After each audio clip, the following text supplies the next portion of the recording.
Are you Yep. muted? Yes, we are. And I think your name is it Mr. Garcia?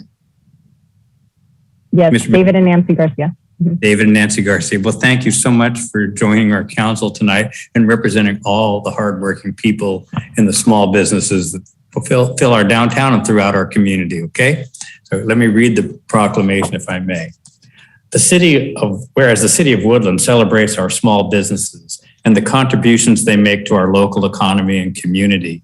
According to the United States Small Business Administration, there are 30.7 million small businesses in the United States that represent 99.7% of all firms with paid employees in the United States and are responsible for 64.9% of net new jobs created from 2000 to 2018.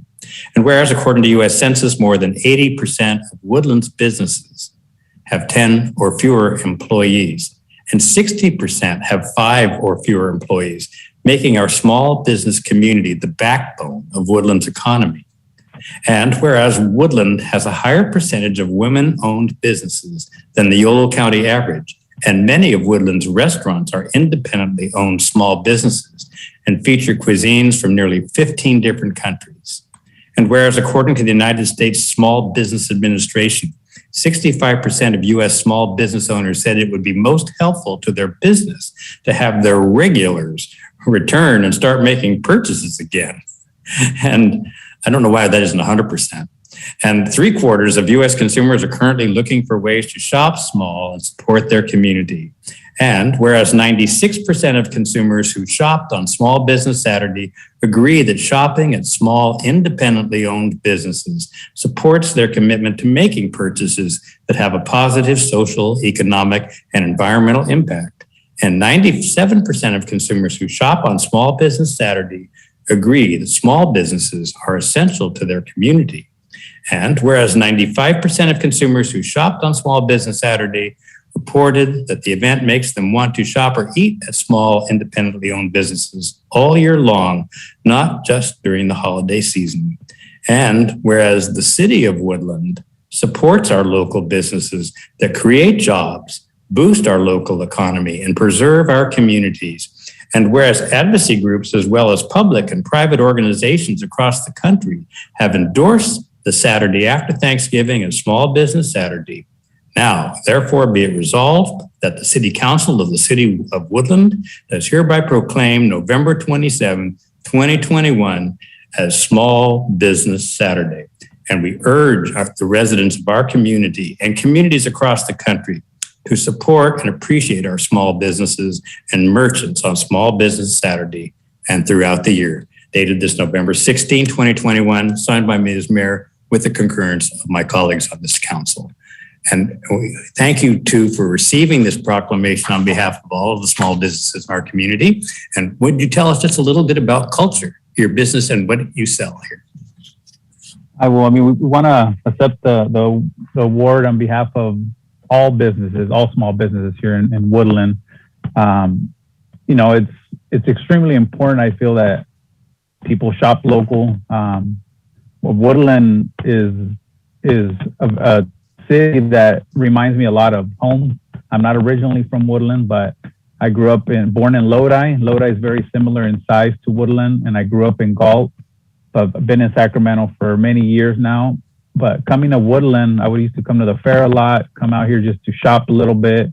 It reminds me of home. So that was one of the reasons we definitely wanted to come out here and open a business in this city, which is a great city. Main Street is awesome. The people are awesome.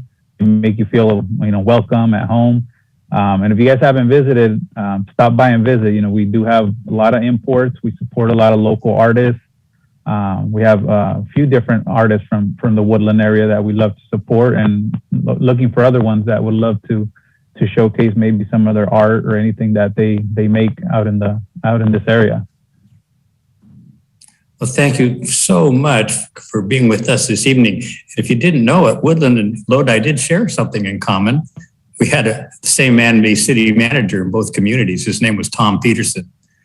So he worked there for many years, came here to be our city manager, and then went back there to be city manager. So he must have liked the commonality of the two communities, just like you do.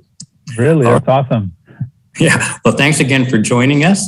We're going to have to move along now. Have a good evening, and we wish you a most prosperous Christmas shopping season. Okay. All right. Thank you. Thanks for having us. Thank you, friend. All right. Among the things we deal with on our consent calendar is a quarterly report from both of our public safety agencies. And while it isn't necessary that we have the chiefs speak each time we have their report, I think it's occasionally helpful, particularly because even interpreting some of the data could require a little explanation. So I've asked Chief Eric Zane to give us a few comments tonight and walk us through basically his one-page graphic report so that we can appreciate the data that's being shared with us as a council and with our community. Chief Zane, are you there? I am. Thank you very much, Mayor Stollard and Council. Good evening. I'm going to go ahead and share my screen. It'll have our quarterly report. All right. Well, thank you very much and good evening.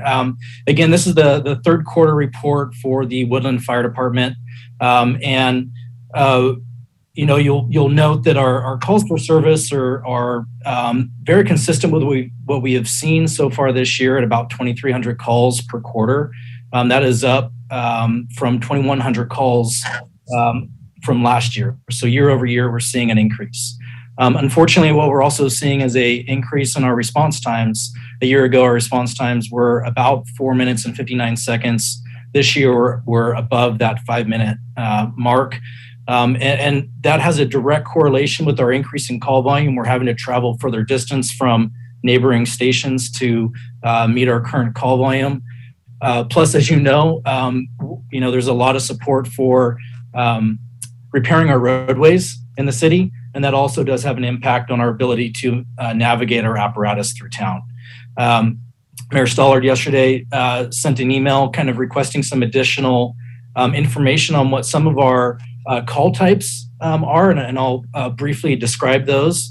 Move-ups, for one, is not necessarily self-explanatory, but essentially on either side of town, the east or west side, if both apparatus are on separate incidents or on the same incident, we'll move a company over from the other side of town to ensure that we have decent coverage across the entire city. And as we see our call volume increase, we also see the move-ups increase. And so it's a good metric for a fire chief to pay attention to see how we can modify or change our response to reduce the move-ups and not have an impact of these increased response times. So we definitely follow those metrics closely. The false alarms, self-explanatory. Fire Marshal Walling and the Community Risk Reduction Division for the fire department has done a great job of reducing our overall false alarms. They're working closely with the business community, building owners, property managers to rectify certain issues that they have with their systems to keep those alarms from being so problematic. So they're doing a great job working with our personnel on the apparatus to identify these buildings and then take action. Good intention calls. Good intention calls are just that. It is someone that dials 911 that has there's a perceived emergency that they find. It could be smoke coming from a backyard. It could be someone down in a park. And when we arrive on scene, we find that smoke from the backyard is actually a barbecue, or the person down in the park is resting. So there is no emergency at that time when we do the investigation. So you can see that accounts for quite a few calls, and that has gone up year over year, as well as more people have cellular phones and are able to dial 911 while they're driving down the street and see something. Public services, those are a lot of those are lift assists, where we're assisting our elderly residents. They could be vehicle lockouts.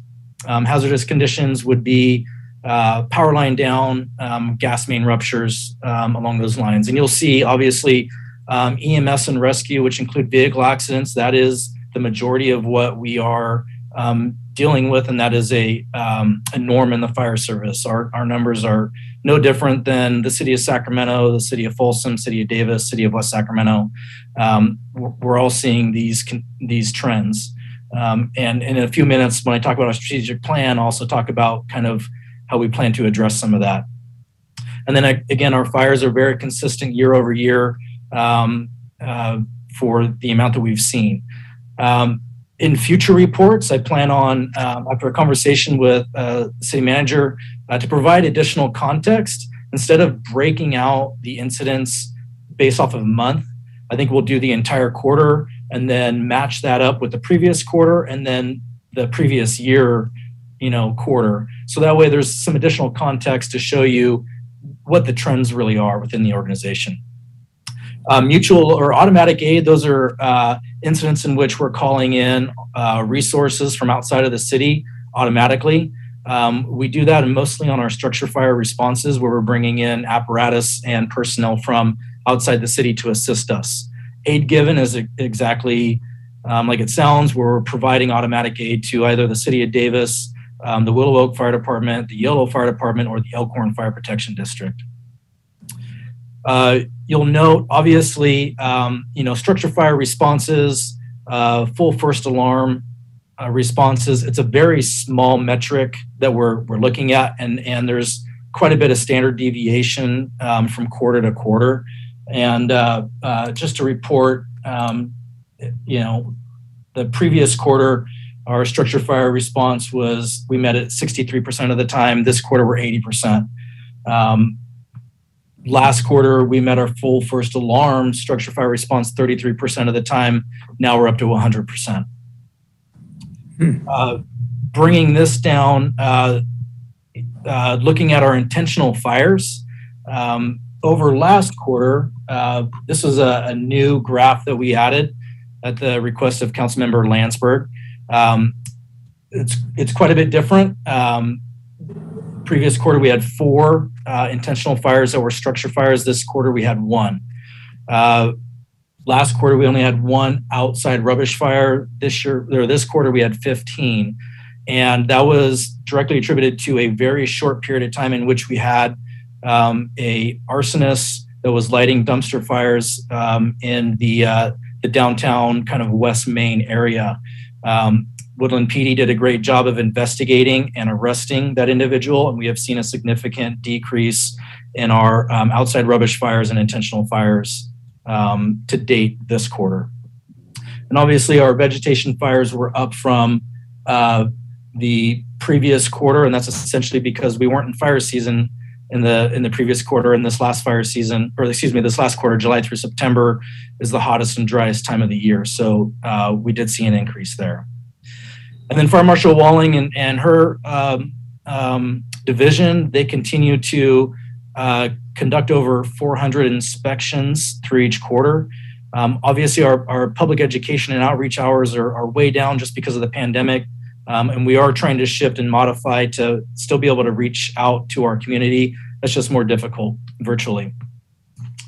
Kind of outside of that, quickly, obviously, this was a very busy fire season for the entire state.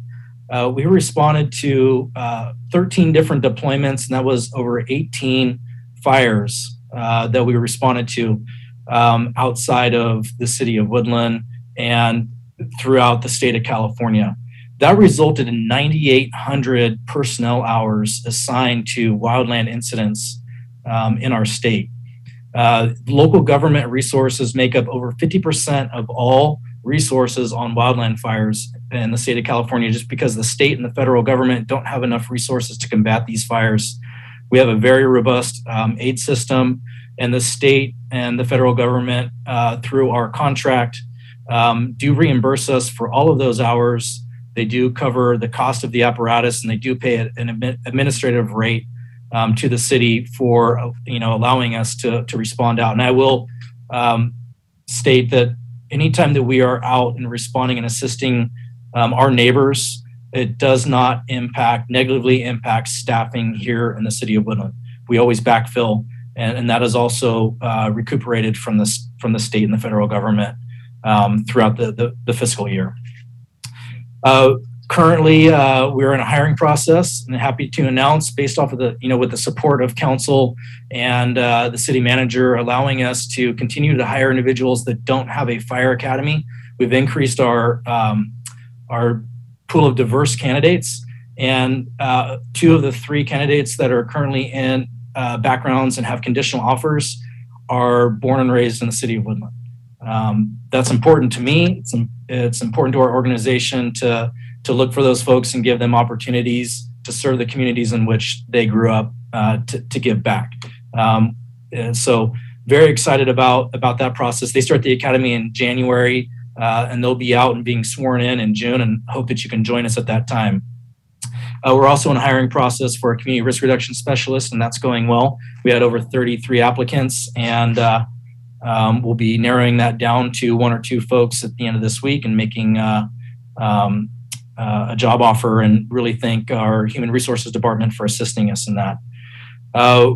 We are also doing what we call iGel training. So iGel is a supraglottic airway device that is developed for the military to allow us to place an airway device into a patient that's not breathing. Proud to announce that we had a partnership with Dignity Health, who helps sponsor and cover the cost of the iGels, as well as our training aids. And once we implement, hopefully by the 1st of December, we'll be the first city in Yolo County to implement the iGels for an upgrade in patient care, which is so important to what we do. We are currently updating our mission, vision, and values of the fire department. It's been 20 years since it was last updated. Mission inspires people to share in the same ideas and expectations, and it's time for us to update those. We conducted an internal evaluation of our employees, and I got a lot of great feedback. And we'll be moving forward through the remainder of this calendar year to update our mission, vision, and values. And on the heels of that, we will begin our strategic planning process. That'll be kicked off with a community stakeholder survey. It'll be extremely important to have input and council support, through this process. Really hoping that we can find, what is important in service delivery from the perspective of our stakeholders and for council. And then we'll be moving from that process, moving into building our strategic plan, utilizing the general plan as well as the fire department standards of cover to thoughtfully and sustainably move the department forward in the next 3 to 5 years. Thoughtful consideration regarding EMS delivery will be an important factor in our process. And we hope to be presenting to you this coming spring our plan for the next 3 to 5 years. Thank you. Thank you, Chief. That was a whole lot, but it was great to have you walk through the graphs and help us understand them and tell us all the progress that's being made. Thank you very much. Colleagues, I hadn't planned on a whole long time for these, but are there any questions any of you care to ask? Thank you. Yes, Mr. Mayor, but I do want to thank Chief Zane for taking to heart Council's recommendation regarding diversity in his staff. So thank you, Eric, and keep it up. Look forward to meeting you. Thank you. All right. Anything else? Mayor Stoller, I'd like to make a comment. Please, Mayor Pro Tem Vega. Thank you. So Chief Zane, thank you so much for walking us through that. I really look forward to the stakeholder engagement with the community, particularly in District 5 and Spring Lake, as that community's grown significantly, ensuring that the needs of those communities and all the residents that are on the southeast end of town are addressed. So looking forward to that and looking forward to participating in the strategic planning process under your leadership. Thank you. Thank you. Additional comments, friends? Councilmember Fernandez. Thank you, Mayor Stallard. Thank you, Chief Zane, for your service to our community, and again for your commitment to diversity in the fire department. That is greatly appreciated, and the support for our community members to know that they have an opportunity to serve their community in that capacity. So as I've told you before, we're very proud of the fact that you are from Woodland and you are serving the community of Woodland. So thank you for your service and your commitment to our community. And again, looking forward to the stakeholder survey and input from our community. And want to thank your firefighters for their commitment and their service during the deployments. I'm sure that puts a strain on your members and their families. So thank you for the time and commitment that they provide during the fire season in the state of California. Thank you. All right. Anyone else? Well, I guess that leaves me, so I will go. I will also thank you, Chief Zane, and I am very happy to hear that you will be updating the strategic plan. 20 years is quite a long time to have not been updated, so I look forward to seeing how that progresses. And thank you for your report and for all that you're doing. Thank you very much. Thank you, colleagues. You have something else? Yeah, so he can put his cape back on now. His what back on? His cape. Oh, his cape. All right. Eric, Chief Zane can also be seen walking his dog up and down Gibson Road frequently early morning. So he's truly a part of our community. And of course, teasing a little. We do appreciate you, Eric. We appreciate all the department does. And I think you gathered that from all my colleagues. So thank you. And thank you for that quarterly report. We'll now move along to the police quarterly report. Chief Zane is with us, Chief Derek Kath is with us tonight. And I asked him to perhaps share a few highlights and perhaps comment a little on homelessness as well. These are things that come up frequently and concerns expressed by citizens. Chief Kath. Thank you very much, Mr. Mayor, and good evening, members of the council. So over this last quarter, the police department has been focused on filling our vacant positions and achieving the goals of our strategic plan. And I'm pleased to report that we've been able to fill a number of our recent vacancies. We're still looking to fill 3 police officer positions that the council authorized in this last year's budget, and as well a few part-time positions that we have vacancies in our professional staff. We continue to strive to find candidates that reflect Woodland's values and have a heart for helping the community. But so in the quarterly report, in regards to crime, violent crime is up, but I'm seeing a positive trend. Shootings have slowed down dramatically this past quarter, where we had experienced a shooting every 5 days during the first 6 months of 2021. That number has slowed way down and is now 1 shooting in more than 20 days. And there's a number of factors, I think, contributing to the success in this area, specifically the efforts of our diligent patrol officers, the gang task force working together with the Yolo District Attorney's Office to keep our most violent criminals incarcerated. That's certainly a big factor. And I also want to highlight the community groups such as Advance Peace that are also working to provide activities and alternatives to violence for people currently engaged in criminal activity or could be headed down that wrong path. This 2-pronged approach that we're trying appears to be working, but there's still a lot more work that needs to be done. But the positive direction is certainly encouraging.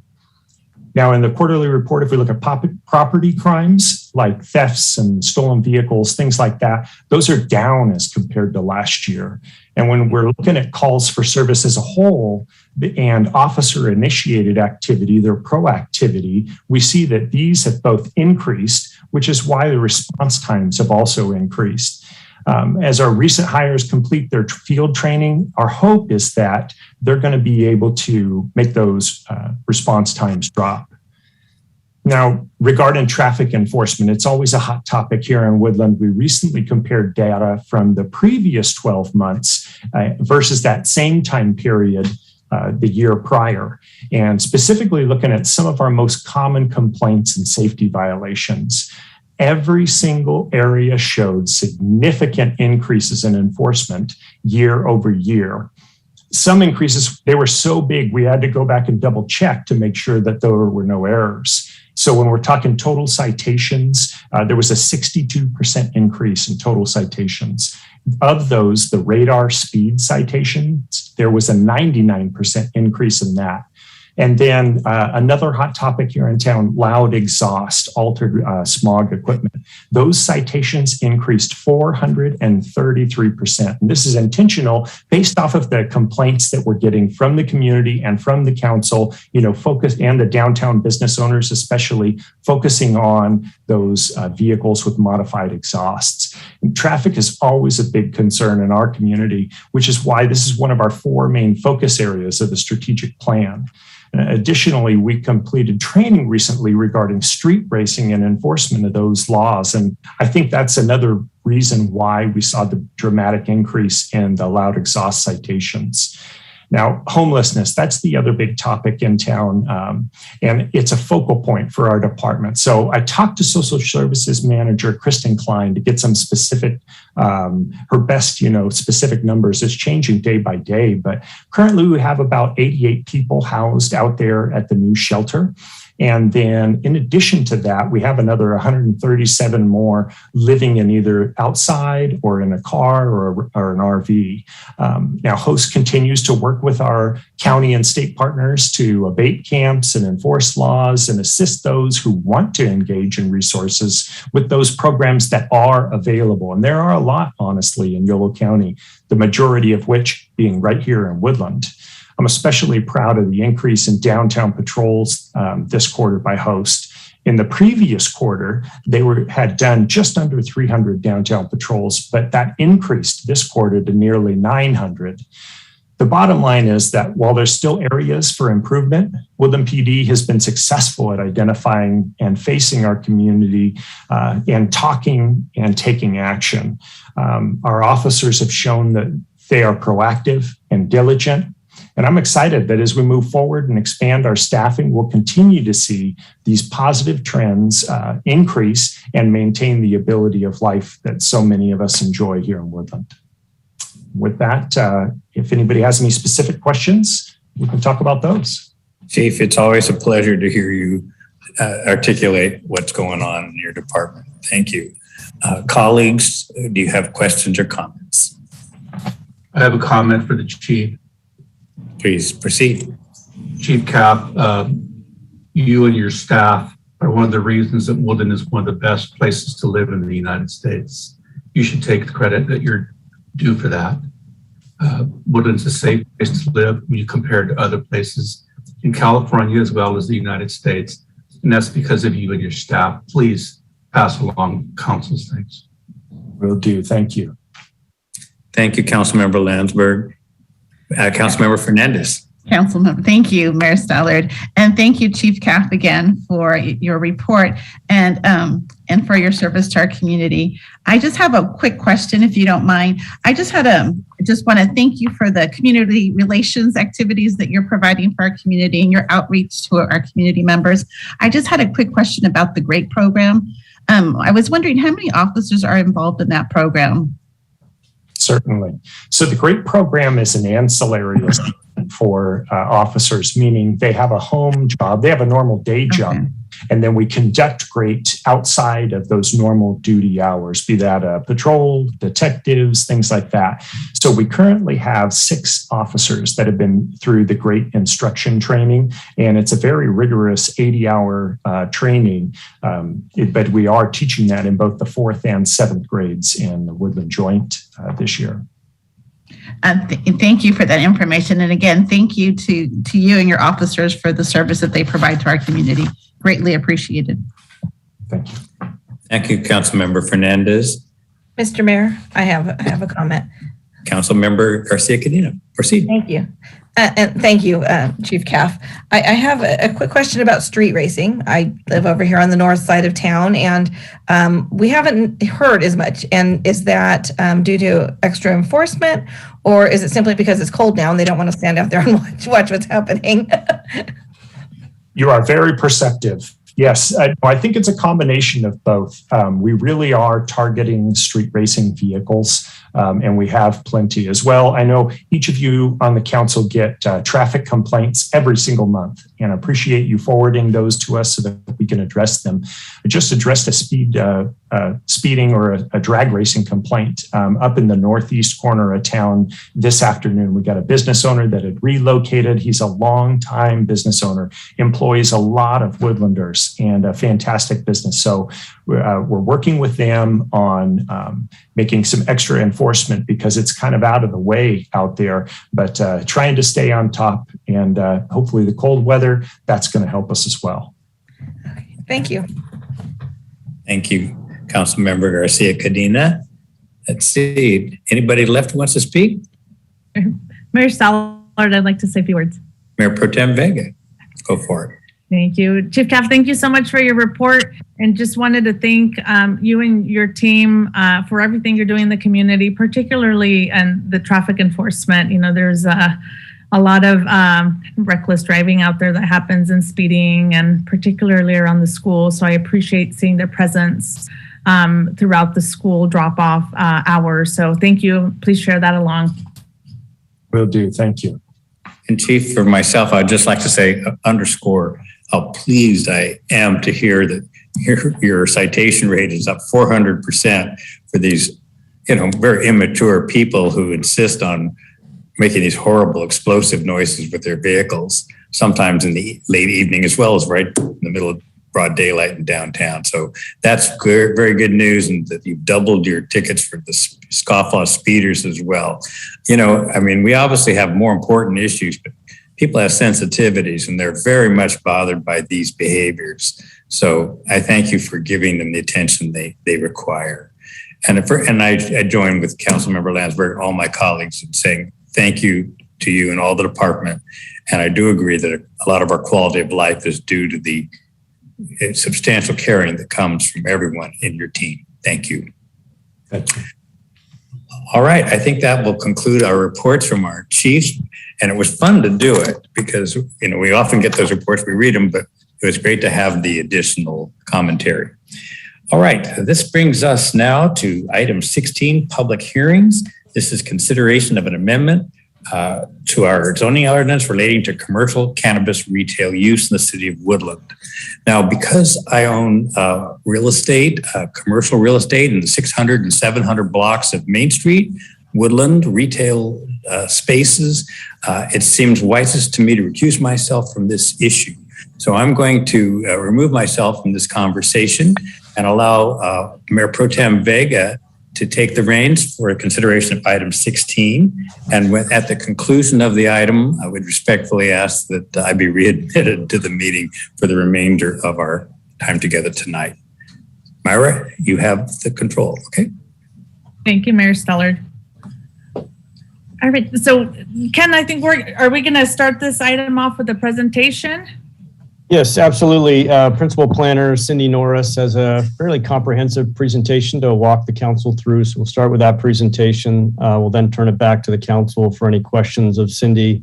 Then we'll open up the public hearings. Maybe with that, we can start with Cindy's presentation and then open it up to council questions. Hey, good evening, council members. Let me share my screen here.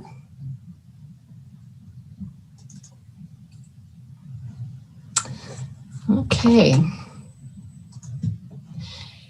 So tonight, we're going to talk about commercial cannabis and the possibility of considering allowing retail cannabis uses. So on December 5th, in 2017, the City Council approved the regulatory framework to allow cannabis uses.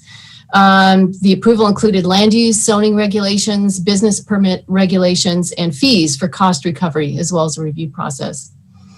In this summary report, I'll provide a brief overview of the current state of commercial cannabis in the city. I'll provide a review of proposed recommendations with regard to the possibility of allowing cannabis retailers, which includes looking at possible use types, possible locations, and the potential number of allowed retail uses, as well as regulatory requirements and fees.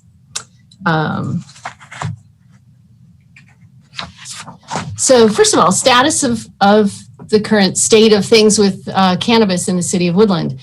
A conditional use permit, or CUP, is the land use permit type required or utilized to entitle commercial cannabis uses. The city of Woodland requires the final CUP approval by the city council.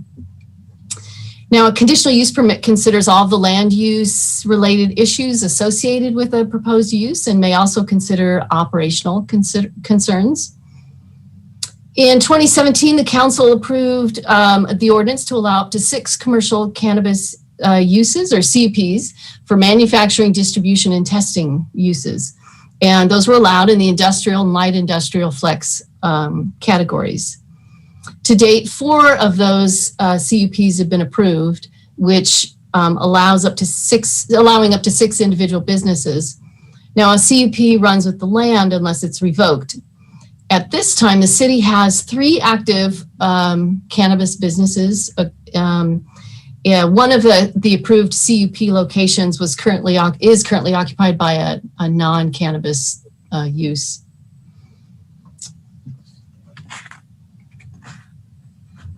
Okay, so requirements related to cannabis. In addition to land use requirements, each business entity is required to obtain a cannabis business permit. And for example, at one conditional use permit location, there may be multiple uses. However, each individual cannabis business would be required to have their own cannabis business permit. The cannabis business permit sets forth all of the regulatory and operating requirements. It's reviewed annually, and a cannabis business permit can be denied or revoked. However, this does not necessarily revoke the conditional use permit, which, as I mentioned, runs with the land. As part of the regulatory review, each applicant is required to execute an operating agreement, which includes a requirement for a monthly payment to the city based on an agreed upon percentage of their gross monthly receipts. Determination of the percentage amount will be finalized by the city council review at the time of the conditional use permit. Previous agreements have required 5% for manufacturing uses and 4 to 5% for distribution. And we've not yet had a testing facility. So with regard to public safety and cannabis, to date, the existing cannabis uses have been very cooperative, and the police department has had a very open relationship with our existing cannabis users. Comments that the city has heard from other communities have indicated that because of the additional security measures that are required, cameras, guards, videoing, that they've actually found that there are relatively few crimes that occur in association with cannabis retail. Now, our police department pretty extensively researched best practices in the industry, and while our current cannabis business permit provisions have resulted in safe operations, the police department has recommended that additional requirements be included in the cannabis business permit regulatory ordinance, which is part of the update. These include additional security requirements for example, requiring a work permit for each cannabis business employee. Each employee would be required to provide background information directly to the police department and will be provided an authorized work permit. And this is similar to what's practiced to what's used for massage technicians and taxis, for example, taxi drivers. So regarding review of retail cannabis in the community, the city has over the last year received, and actually even more than the last year, has received a number of inquiries requesting the city consider retail cannabis. However, in response to the recent inquiry from the Cannabis Business Perfect Union and their commitment to actually fund the city's effort to evaluate the ordinance update, the city began the task of considering ordinance amendments earlier this year. And so as part of that review, the council utilized and had appointed an ad hoc subcommittee made up of 2 council members and 3 planning commission members. The subcommittee has met on 3 occasions to discuss the matter, and they made final recommendations. On October 7th, then, the Planning Commission at the regular meeting conducted a public hearing and to review and consider those recommendations. And they recommended approval unanimously. So just a brief overview of what the amendments, zoning amendments contain: the possibility of allowing up to 4 cannabis retail only conditional use permits, possibility of allowing cannabis retail in most of the commercial and mixed use districts, including District A of the downtown, the allowing storefront, which would also potentially include delivery, but no delivery only uses. The possibility also would be there to allow for incidental distribution that would serve only the retail business. It would not be a larger distribution facility that would serve multiple other businesses. It would be small and incidental. Retail uses are not recommended in the industrial or light industrial flex overlay zones. And the recommendation also is to continue to utilize the 600-foot sensitivity buffer requirement, which I'll show and discuss in a few slides down. So what this would result in, a total of 10 cannabis CUPs within the city, of which 6 could be for manufacturing, distribution, and testing. 4 would be for potentially cannabis retail uses. So as I mentioned, locations for cannabis retail. This slide highlights the different zoning districts in which cannabis retail is possible. These are commercial or corridor mixed use districts. However, I do want to emphasize that the cannabis retail is not recommended in, for example, our regional commercial, which, for example, is the Gateway Center, as well as to the north on East Street. It is not recommended in neighborhood commercial or in any of the specific planned commercial areas. And as I mentioned, as well as in the industrial or light industrial flex areas. So this map highlights the 600-foot sensitivity buffer. This is consistent with state requirements, and the buffer is specific to youth-related uses, parks, open space. I do want to mention that the subcommittee did look at potentially other buffer widths, up to 1,000-foot buffer, and determined that they felt the 600-foot buffer was adequate. I do want to mention that this buffer can change over time. It's based on current active business, and so it will have to be evaluated with each application that comes in and continually updated. Once a cannabis business use is in place, however, subsequent occupation by a sensitive use nearby will not result in cancellation of a conditional use permit. This buffer is utilized at the time of application submittal and review. So this table summarizes much of what I've just gone over. The green highlights the current allowed uses, and the blue highlights the proposed uses that we're considering.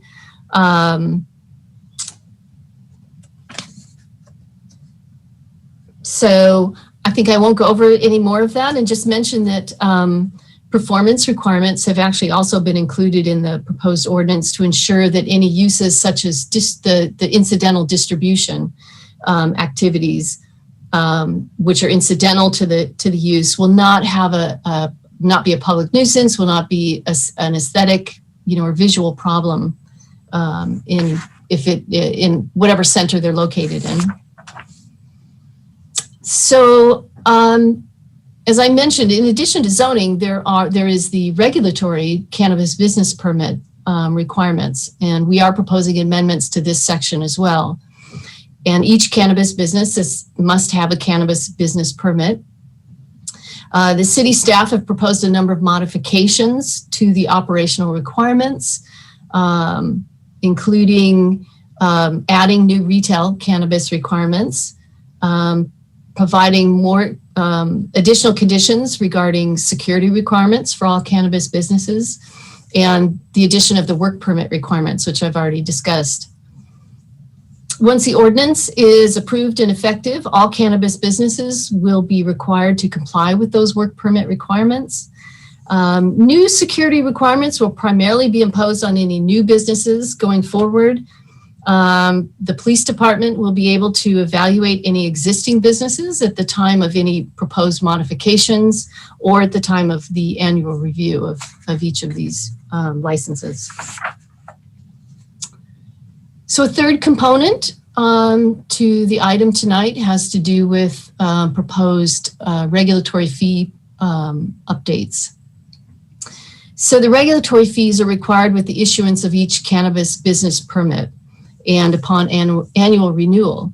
So these fees, again, were originally established in 2017, and the new permit fee remains unchanged with the exception of two things. We've added the retail, which is highlighted in yellow, and that the fees now will be subject to the CPI, or the Consumer Price Index. Previously, that had not been the case, so they haven't changed since 2017. The annual renewal fees, however, are proposed to be lowered, and the renewal permit fees are different as far as costs to the city to monitor and inspect and audit. After a business has already begun operations, staff typically spends less time monitoring those businesses. Inspections and code enforcement is typically carried out by police staff, and finance is responsible for monthly collection, accounting of the community benefit proceeds, as well as carrying out an annual audit of the gross sales receipt.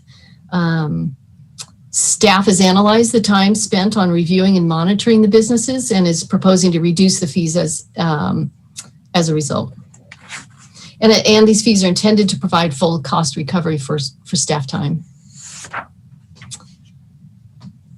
So finally, if approved, staff will, of course, need to develop a review process to allow for evaluation of the applications. We do anticipate probably receiving more than the 4 conditional use permits. And so there may be the need to evaluate multiple applications and make some decisions.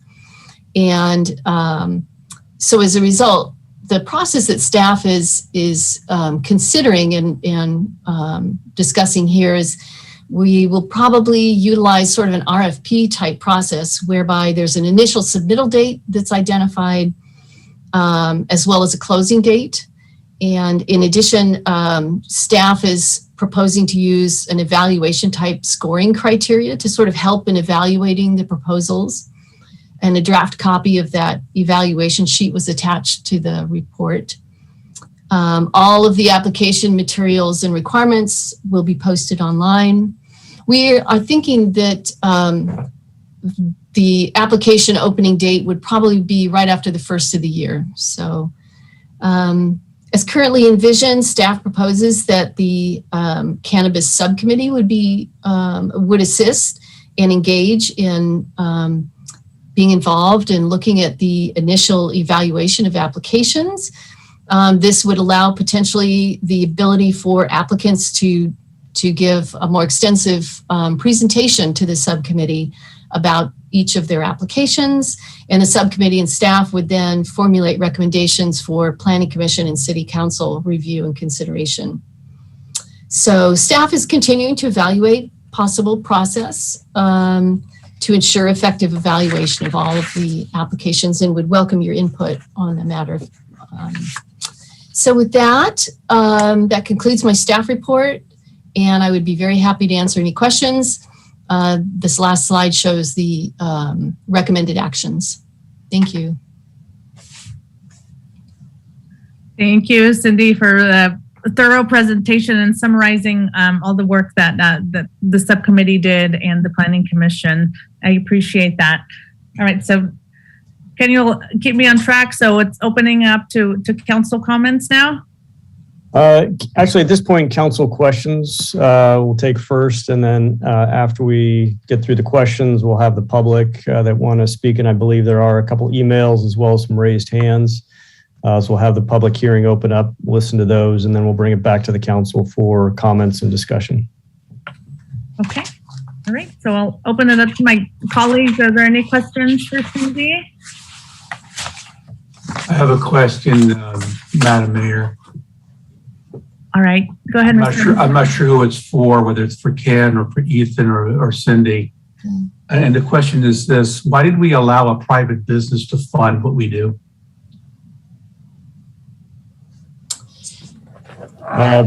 Question being, why do we allow an applicant to pay for their cost to process their application? Or Right. Yeah.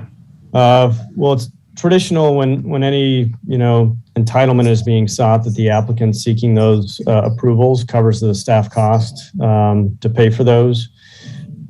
If you're speaking specifically to cannabis businesses that after they get approval, they also pay for the cost to cover staff time to monitor and enforce.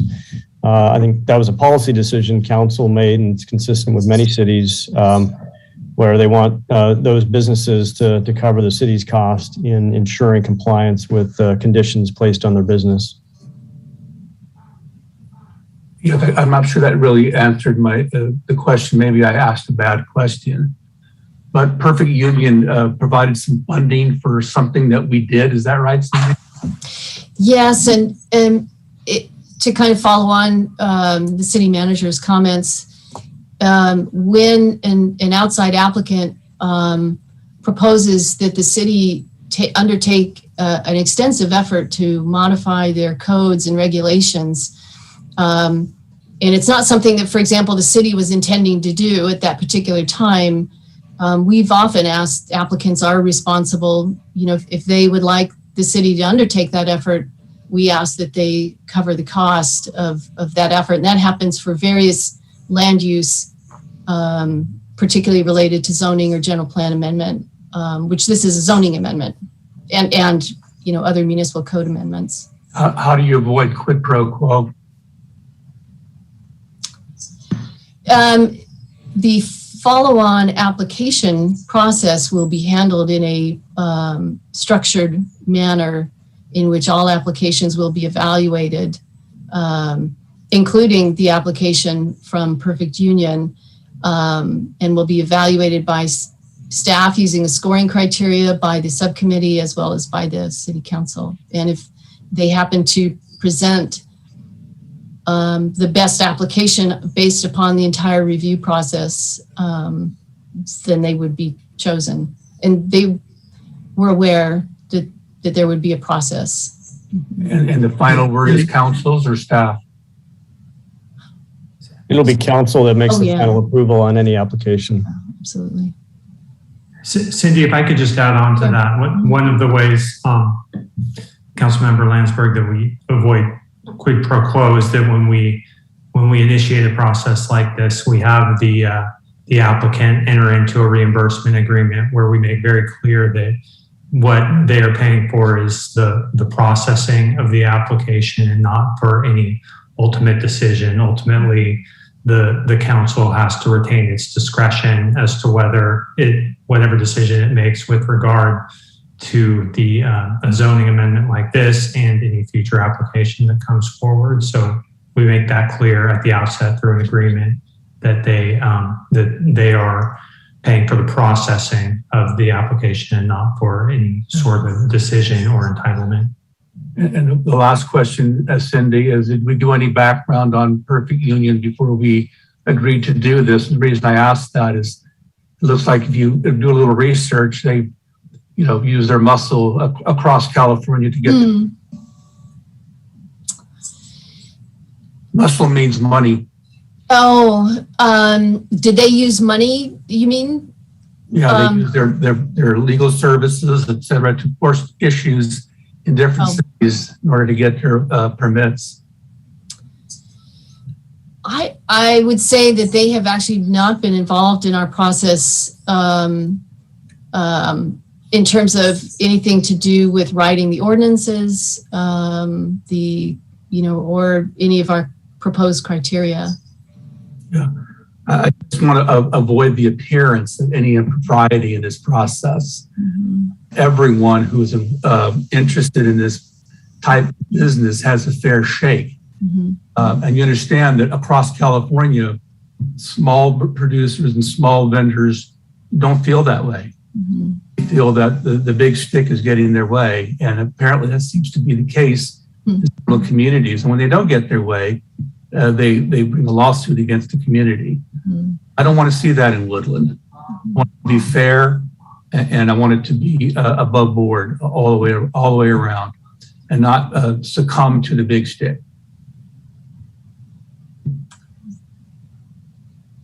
Thank you, Councilmember Landsberg. I do have more that was just one question, but Go for it. I'll wait for others to speak up too. Councilmember Fernandez, did I see a? Yes, I'm trying to. Thank you, Mayor Pro Tem Vega. Thank you to the subcommittee for their work on this. I just want to ask a couple of questions. One is on the evaluation and scoring criteria for cannabis retailers. Was that devised by staff? Was it something that's used in other communities? How did we come up with that process? Right. Well, evaluation and scoring criteria are often used when we evaluate proposals, for example. So the concept is there. Staff did do research and looked at other communities, and in fact used the city of Sacramento evaluation and scoring criteria as an outline, and then amended that. And again, the evaluation and scoring is intended to just help provide some guidance on the metrics that would be utilized to help look at applications in a structured way. And that's actually why we've included it, so that the council can take a look at it and see if there's any particular features and characteristics, community characteristics that they think should be included in that evaluation. Thank you. I want to thank Councilmember Landsberg for his question, because I think that it is a process that we want to make sure that it isn't biased in any manner when we have a specific entity coming into the city and requesting that we investigate and look at modifying our zoning ordinances, because I think that is a concern, that it gives the appearance that somehow they're investing money and time into the city of Woodland with the intent of achieving their purpose, which is to change the city ordinance and to have the retail.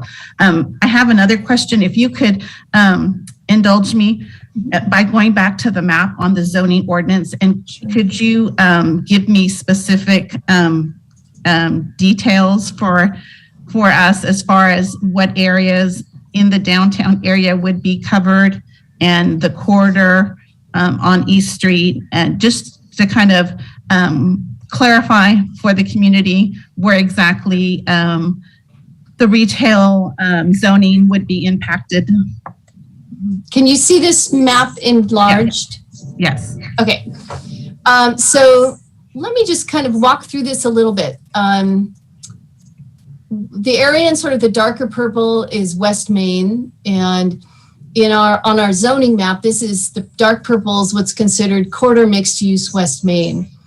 And the green dashed lines are the 600-foot sensitivity buffer. That's right. Generally that's around identified schools, parks, other youth-oriented facilities. So, and the red here is community commercial. So these are primarily commercial-oriented corridors with some mixed use. And there aren't quite as many sensitive uses directly around this West Main portion of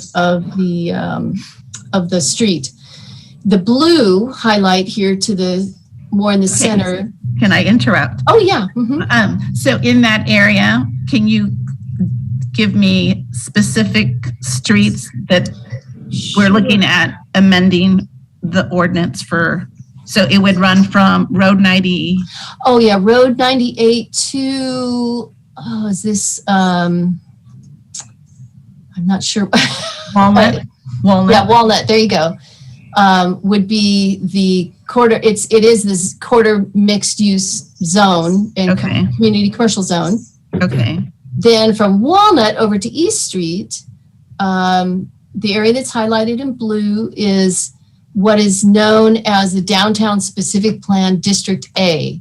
And District A basically is the corridor that is closest, the closest to Main Street. You will, I don't know if you can notice here that, however, there are a number of uses, whether it's a preschool, the park, and other facilities that we've identified that impact, it's part of the sensitivity buffer. And so actually, primarily the areas that would be eligible for, I'm trying to get in a little closer here, areas that would be eligible would be from just to the east of College here over to, you've got First, so just a little past. So it's actually not a really big slice of the downtown specific plan where commercial cannabis retail could be allowed. It would go from First Street down to...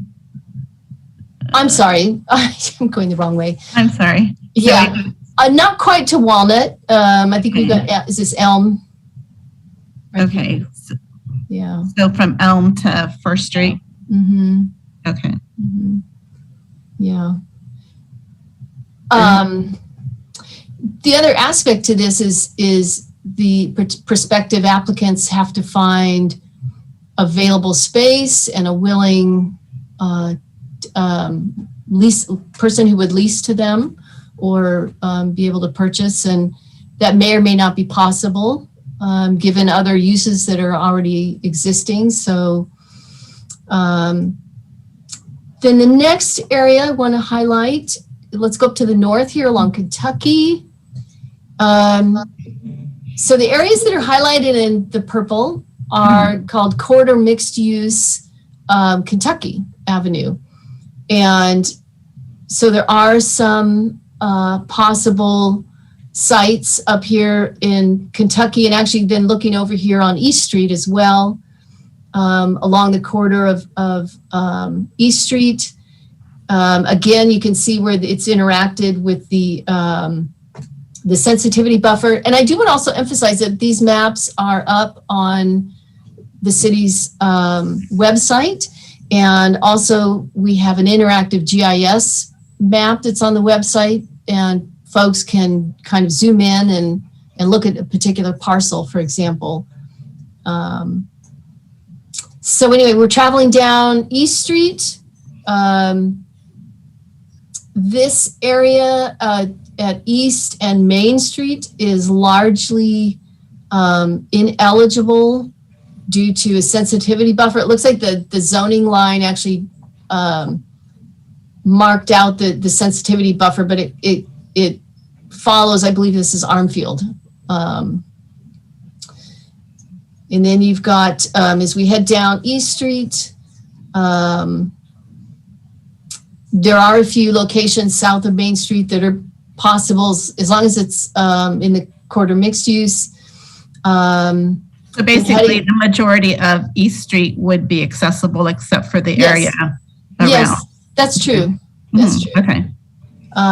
The area highlighted in red here to the west of the 113 is community commercial.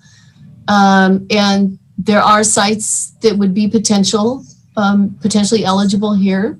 In these there's a shopping center and a couple of uses in this area that are possible. The center here with the Starbucks and Food for Less and Big Five is eligible. And then as we move to along East Main, those are potentially eligible too as possible sites.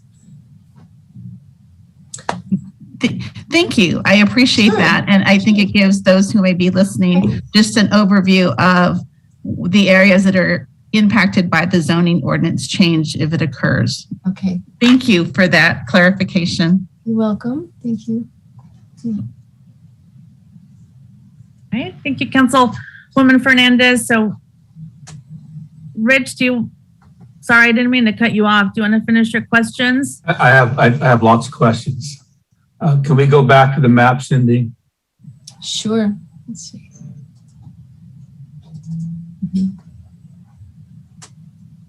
The light blue Main Street, the proposal or what the staff report indicates that a downtown specific plan would have to be amended to allow use. Is that correct? That's correct. We are proposing amendments to the interim zoning, the zoning code, and the downtown specific plan to potentially allow commercial cannabis retail. All would be allowed with the conditional, well, not allowed, but potentially allowed with a conditional use permit. Yeah. Well, I'll voice my objection to that at this point. I don't believe that my conservative community of Woodland is supportive of putting marijuana on Main Street. West Main Street, East Main Street, possibly. But the downtown quarter with mom and pop shops and the business that's struggling on downtown, such as Culture and all the other little restaurants, I'm not in support at all of having marijuana in that light blue zone, which is the core area of our community. Our community is still somewhat conservative, Cindy, and I think we just need to maintain that flavor. I just want you to know that where I stand on that. The other thing I want to mention is this, that there are local people who are interested in doing this as well. And I want to make sure that these local individuals have a fair shake at this enterprise that they've been working towards as well.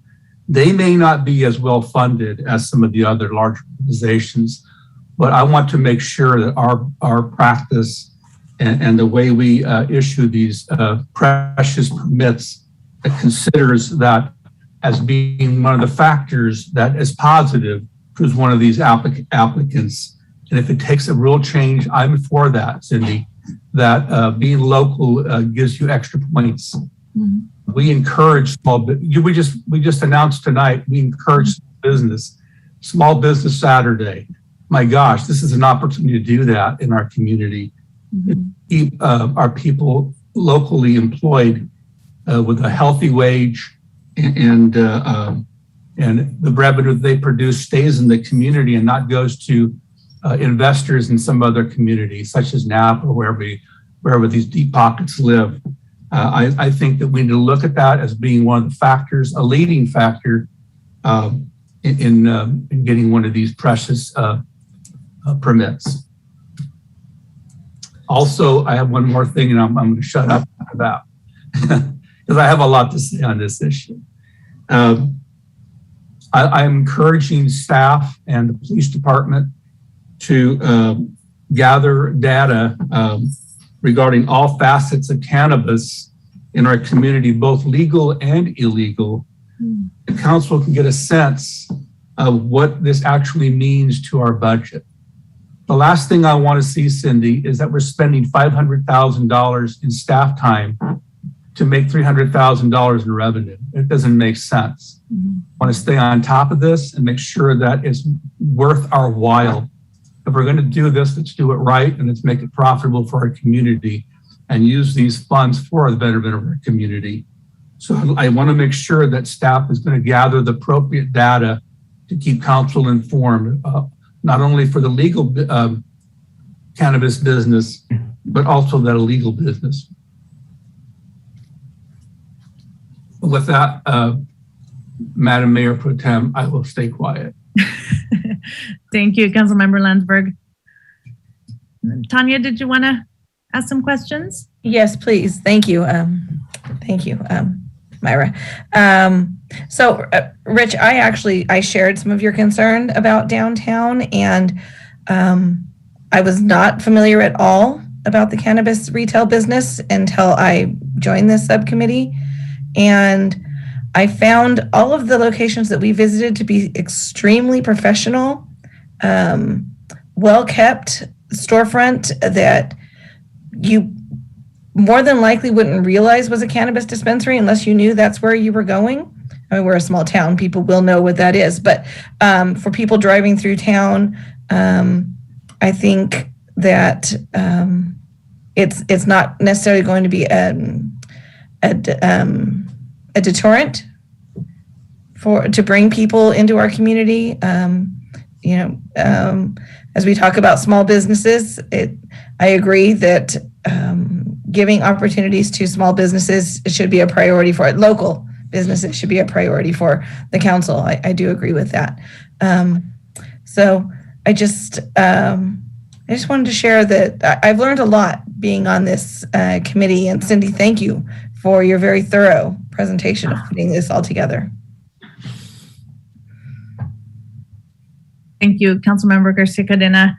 So I'll just, Cindy, some of the questions that I had was in relooking at that scoring as we look at evaluating these potential permits. I also just want to highlight that we really do need to give preferential points, if you will, to local small businesses. I think that is important. Many of these folks have been in our community for many years and have been working towards building their business. And we should recognize that and ensure that that is being considered as highly favorable during the scoring.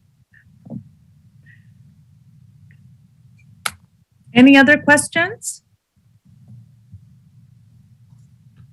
Hearing none. So I think, and at this point, we open it up for, I see some hands raised. I have a public comment. Okay, I think I hear public comment. So are we going to read the comments that you have, Anna? I only have one very short email, and then the rest are voicemails, and then I can check to see if there's anyone raising their hand. Mayor Pro Tem Vega, just before we start with the public comments, since this is a public hearing, if you could just state that you're opening the public hearing, and then Anna can start with the initial comments. Thank you, Ethan. All right, so we're going to start the public hearing at 7:42. All right, Anna, you want to go ahead? Yes, I'll read the one email that I have. Dear Vicky, on item 16 concerning cannabis zoning and retail, I am opposed to allowing retail sales and changing the current zoning. Sincerely, Carolyn Madsen, 34 Hiller Court. Okay, thank you, Anna. I'll start with 3 voicemails. Thank you, Jay. Good evening, Mayor Stollard, Mayor Pro Tempore Vega, City Council members, and staff. I am Melissa Sanchez with the Shrine Group. We are the largest vertically owned and managed by people of color. We take our commitment to give back to communities in which we operate seriously and have donated over $1 million to various nonprofits in 2021 so far, with a focus on homeless and veteran organizations.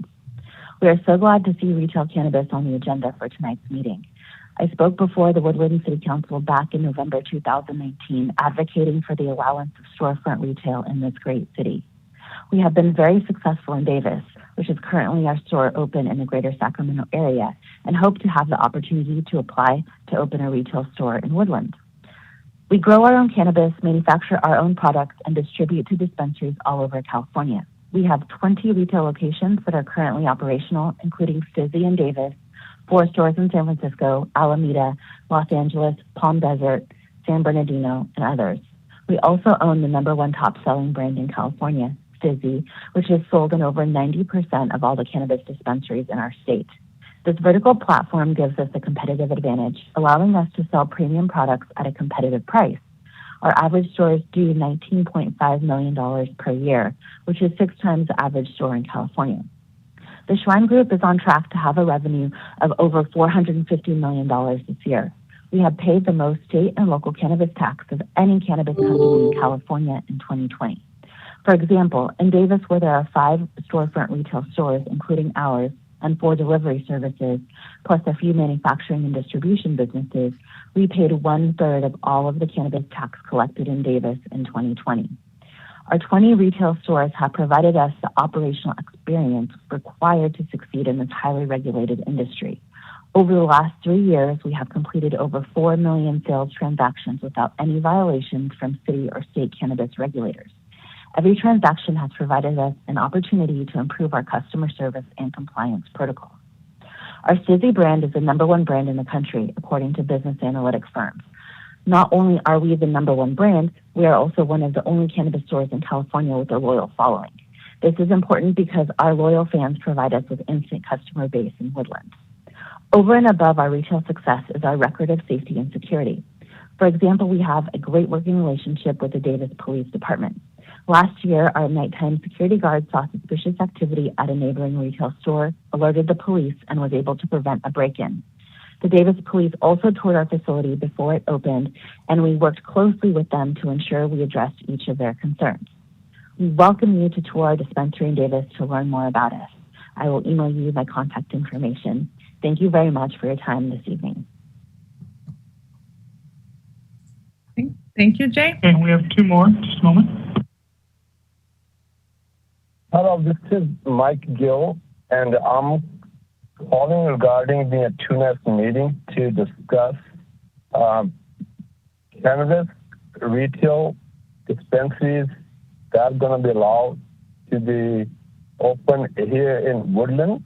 My suggestion is to please all the city councilmen, please, and city councilwomen to allow the locals, businesses, owners only, not the outsiders, because we are the locals here who's, we live here, we do a business here, we pay taxes here.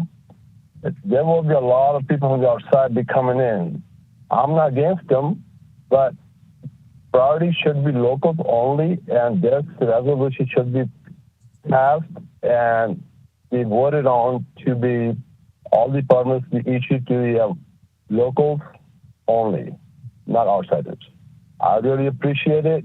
Thank you so much. I always for the locals, and I always support the locals.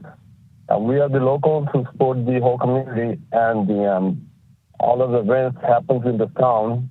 And I've never seen these outsiders from the any of the events or any donations when any of the charities or any clubs need it. And please, once again, I'd like to support the locals only. Thank you very much. Have a good evening.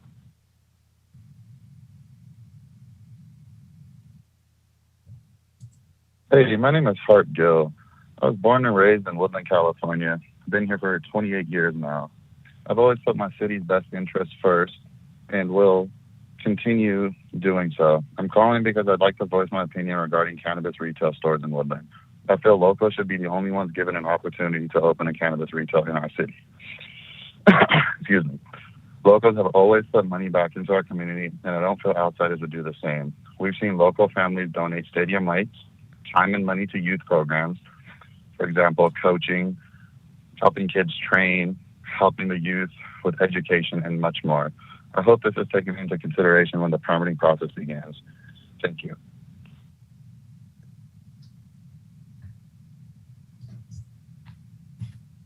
Jay, is that the last one? That is last voicemail, and I think Anna's going to take care of the raised hands. Okay, thank you, Anna. Go ahead.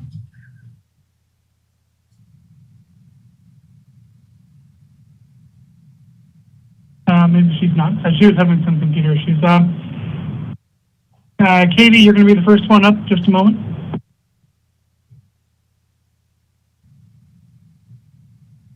Hi, can you hear me? Yes, Katie, we can. Wonderful. Thank you. Good evening, Mayor and members of the City Council. My name is Katie Maple, and I'm the Vice President of Government Affairs for Perfect Union. Thank you so much for allowing me the time to speak tonight, and I've really appreciated all the comments that have been made. One of the things that I heard was, around a big company coming in, and I just wanted to point out that our founder actually started our first store in Sacramento 12 years ago. We're from the area. We're not from Woodland directly, but we definitely do a lot of work in Woodland. And we're proud at how much we've been able to grow over the last few years. We started out at just one store, and now we've grown to 13. So we're really proud of that. We were also the first unionized cannabis company in California. So all of our workers are represented by the United Food and Commercial Workers Union since our inception. And this provides high-wage jobs with healthcare, paid vacation time, retirement, and other benefits to hundreds of employees. So we're super proud of that. And we also have a long history of navigating various cannabis licensing processes throughout the state. I know something was mentioned about throwing money around. I just want to state that we've actually applied in a lot of jurisdictions. We play by the rules, and sometimes we win and sometimes we lose. So I just want to point that out and make that clear. We have no expectation of any favorable treatment. We plan to participate in the process fairly, just like everyone else. And so I just want to point that out. In addition to taking care of our workers, we also believe in making the communities we serve better and giving back in a real way. So every single month in every city we operate in, we contribute to local nonprofits, we volunteer time, we adopt parks, we conduct cleanups, and we sponsor community events. So just in the last year, since we started this process, we've supported the Yolo County Meals on Wheels, the Yolo County Heritage Fair Foundation, and conflict resolution in the county as well. And we just look forward to being able to give back. That's something that we commit to on an ongoing basis in all of our locations. And I just want to end with the fact that currently cannabis delivery companies have the ability to conduct sales within Woodland's boundaries while other jurisdictions reap the tax benefits. So we hope that you'll support this ordinance tonight and allow for safe access to retail sales that will allow the city to increase its tax base, build the local economy, and create new jobs for residents. And we look forward to participating in the process. Thank you so much. Thank you, Katie. Thank you. Next up is Benjamin.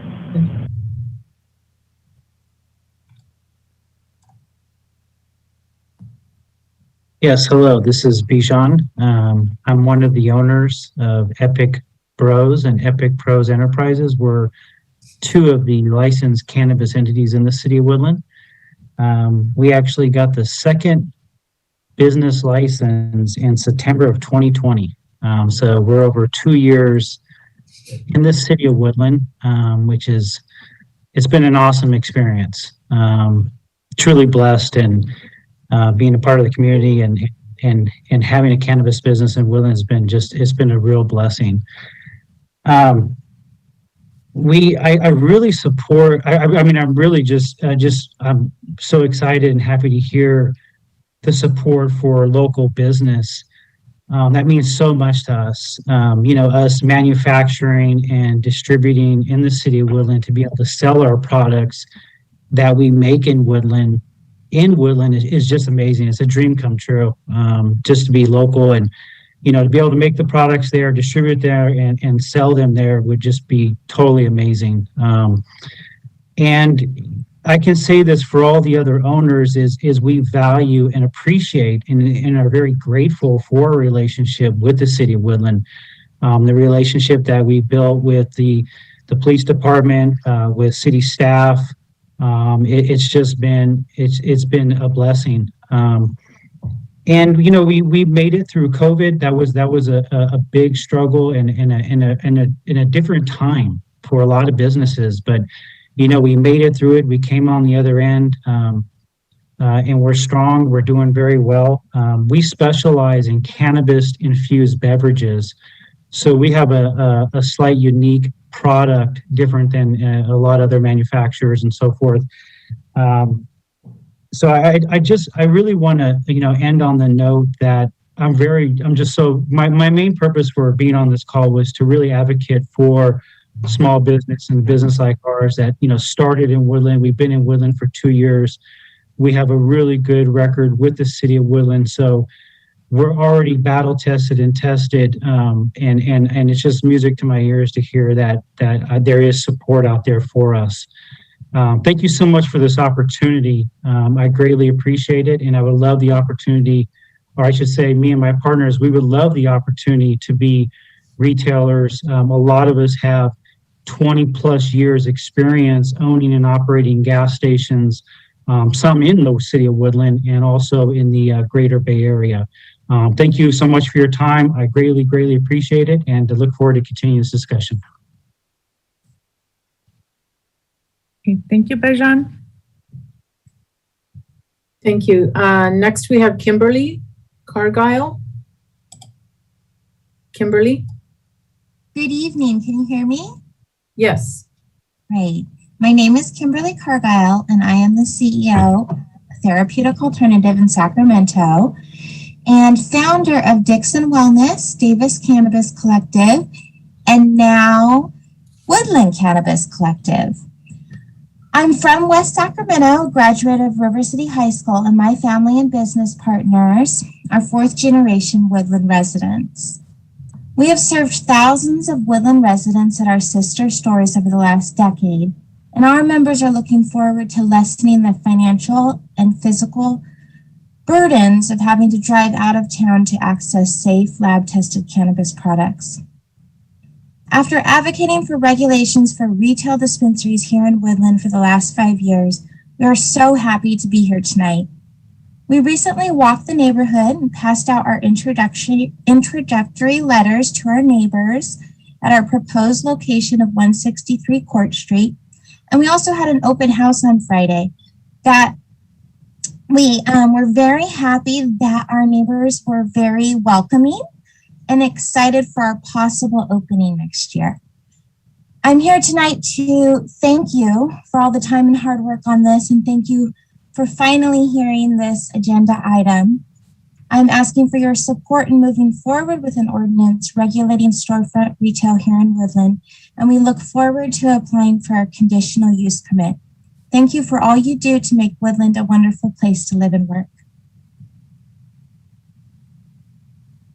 Thank you, Kimberly.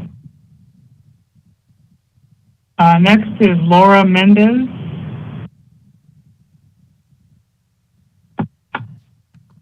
Good evening. Can you hear me? Yes, we can hear you. Good evening, Mayor, City Council, and staff. My name is Laura Mendez, and I'm a Yolo County resident and the CEO of Woodland Cannabis Collective.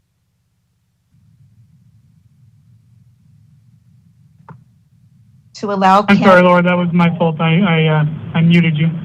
That's okay. We've been advocating for the city of Woodland to allow cannabis storefront dispensaries over the last 5 years, and we are happy that tonight we are finally it's on the agenda. We appreciate all the hard work and long hours that you have all dedicated, and we are asking that you move forward in passing this ordinance. We look forward to applying at the location we leased, which is 163 Court Street. At our open house last Friday, we had an overwhelmingly positive response from our neighbors who are looking forward to our opening. Again, thank you for all you do in making Woodland a wonderful place.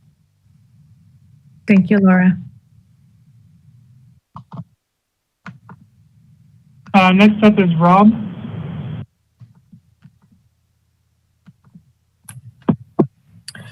Good evening, Mayor Pro Tem Vega, City Council members, city staff, and community members. As mentioned, my name is Rob. I'm Rob Reed, a Yolo County native and current resident, who along with my brother Mike are the sole owners of F Street Dispensary in Davis. As Yolo County's first licensed retail business, we're very excited the city of Woodland is having the conversation of possibly allowing commercial retail activities for cannabis. Tonight, we look forward to hearing how the City Council feels about the proposed cannabis regulatory environment put forth. We'd like to thank the City of Woodland staff members for the work they have put in to bring this topic to council. It's really clear from reading the proposed regulations that city staff have taken a look at this topic from multiple angles to ensure safeguards are in place to protect the well-being of the community should commercial cannabis be allowed.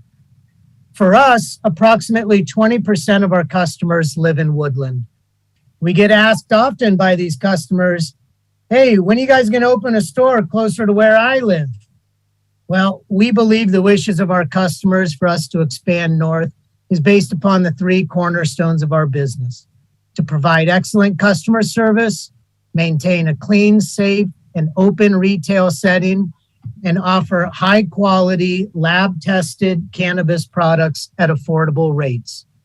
Thankfully, we have found success by focusing in on these areas and are excited to bring these cannabis business principles to Woodland should retail cannabis be permitted and our application approved. Prior to this meeting, we've spoken extensively with Woodland stakeholders. Topic of conversation included whether or not to permit cannabis. If allowed, how commercial cannabis may be successfully regulated, and the operational nuances of the cannabis industry. We welcome the opportunity to further the conversation more by meeting with interested council members, city staff, and local police to discuss cannabis retail activities and regulatory oversight. You're welcome to tour our Davis store and see how a store operates behind the scenes and speak with our leadership team. I'll follow up with an email should anyone be interested in meeting. Again, we'd like to thank the city staff for bringing forward this agenda item, and thank you to all the city council members for discussing this issue to determine what's best for the city of Woodland. Have a nice evening. Thank you, Rob. Is that it, Anna? Yes, that's it. Seeing any more hands raised? Okay. Okay, so at this time, Ethan, to close the public hearing? Yes. All right. All right. So we'll close the public hearing and we'll open it up to council comments. Well, I have a question probably for Cindy, Ken, and or Ethan. So tonight we have something that's on the table that's been presented by staff. And you've heard me indicate that I'm not satisfied with the staff report. There's too many things that need to be tweaked. So what do we do tonight? Well, the council certainly has the discretion to, change staff recommendation, continue the public hearing rather to a future date or a date uncertain, to give direction to staff during that time frame to bring back additional information or potential modifications to our recommendation. Or lastly, the council can certainly adopt staff recommendation as presented. So full discretion for the council to pursue any one of those options. I might be in the minority then, but I'm going to ask to be deferred so we can tweak some of these things and meet with staff and discuss some of these issues that we have raised collectively, including location of permits. Again, I'm just not in favor of anything downtown. I'd like to see something a little more accessible to people off Interstate 5 and 113. Also some kind of method of consideration for local people as opposed to the major companies in California, and maybe some other things here. But I want to talk about, I know the signs have been there. One of the issues that always comes up is signage. I'm not interested in seeing a big marijuana leaf on Main Street, honestly. But I don't have a problem with their name and some other beautiful art. I've been by some of the stores, and they do have beautiful artwork without having a big marijuana leaf. I don't think this community is ready for that, and I'd like to tweak some of these issues. So my position is that we're not ready for this yet. We're almost there, but not quite. Okay. Thank you, Councilmember Landsberg. Any other? My motion is to defer this particular and continue the public hearing to a later date. And sooner, I don't think we need a lot of time to tweak some of these issues out. Okay, so the motion is to continue it on to a later date. Between now and then, would we reconvene in the cannabis committee? So Tanya and I have been part of these discussions and we've talked through these issues. So would we request to bring you into these? I mean, how do we move forward? I'm just kind of having respect.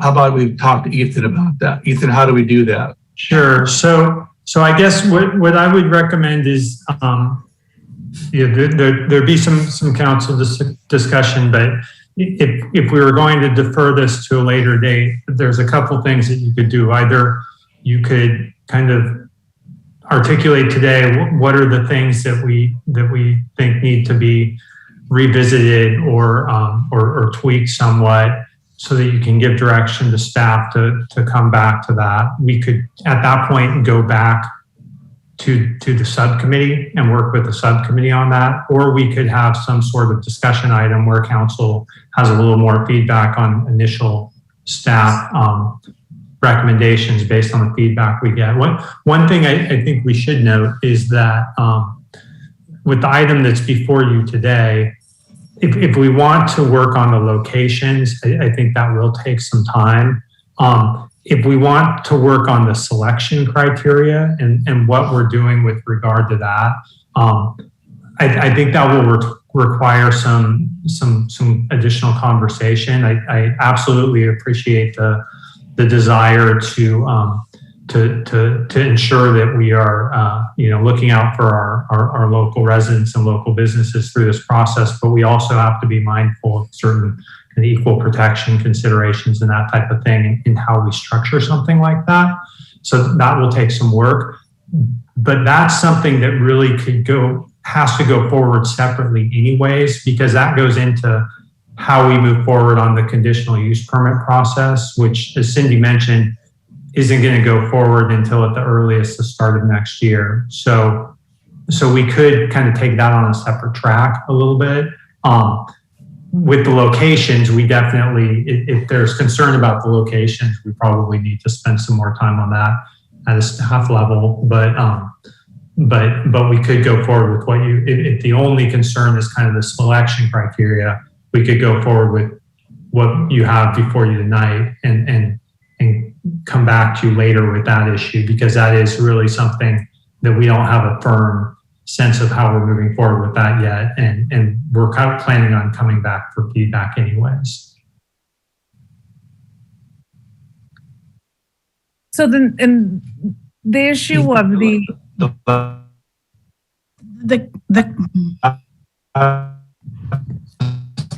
I'm hearing, 30 seconds. I think it's rich distorted. I missed Ethan's last 30 seconds.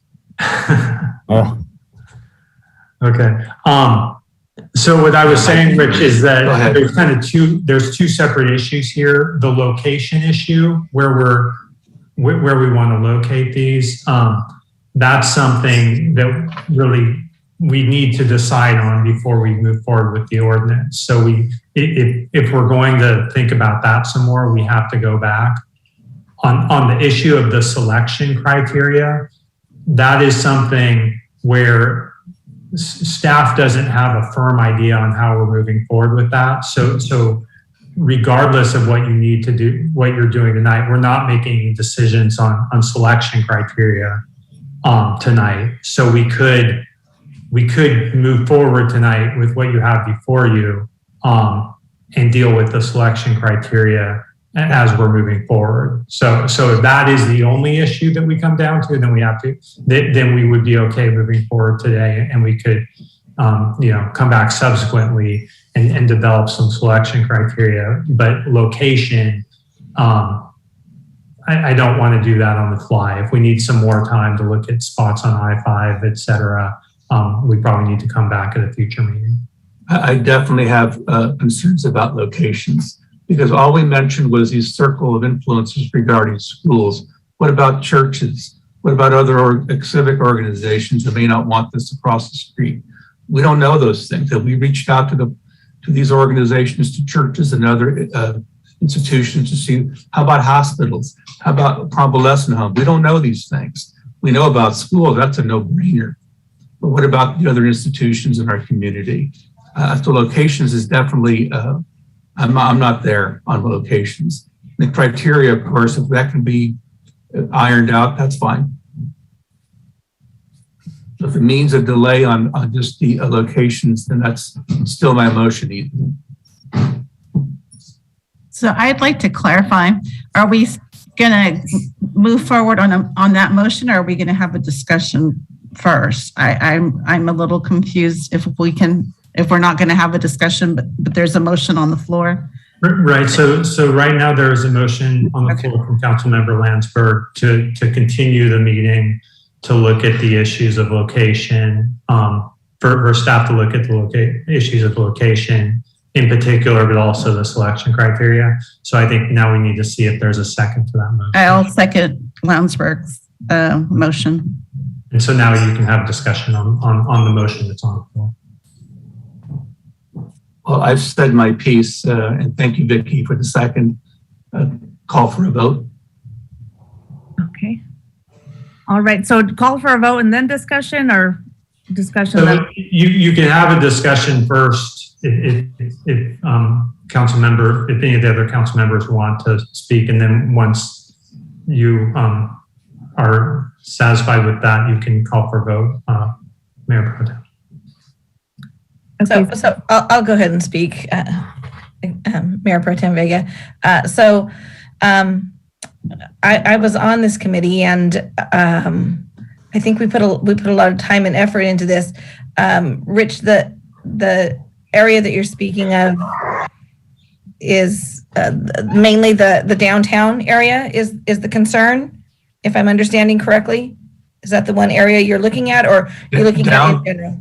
Downtown, and I think we need more information from other institutions. You know, I'm not sure if staff reached out, if the committee reached out to, religious-based organizations. Holy Rosary's right there. There's some other churches that are right off the Main Street within the close vicinity there. I'd want to know what they think. Have they been consulted? Have they been asked whether they're welcoming with a dispensary across the street? I don't know the answer to that. I'm not there. But if you move further away where there's not those institutions, I'd be better off. I'd be less concerned. There's too much diversity on Main Street, is my point. Too many kids walk around there. It's not a good spot. Okay, thank you for clarifying. Councilmember Fernandez, Mayor Pro Tem Vega. Go ahead. Thank you. Well, I just want to add my view. It's not specifically about whether or not downtown is the right place or not the right place, but I will take council members' comment that Woodland is a conservative community.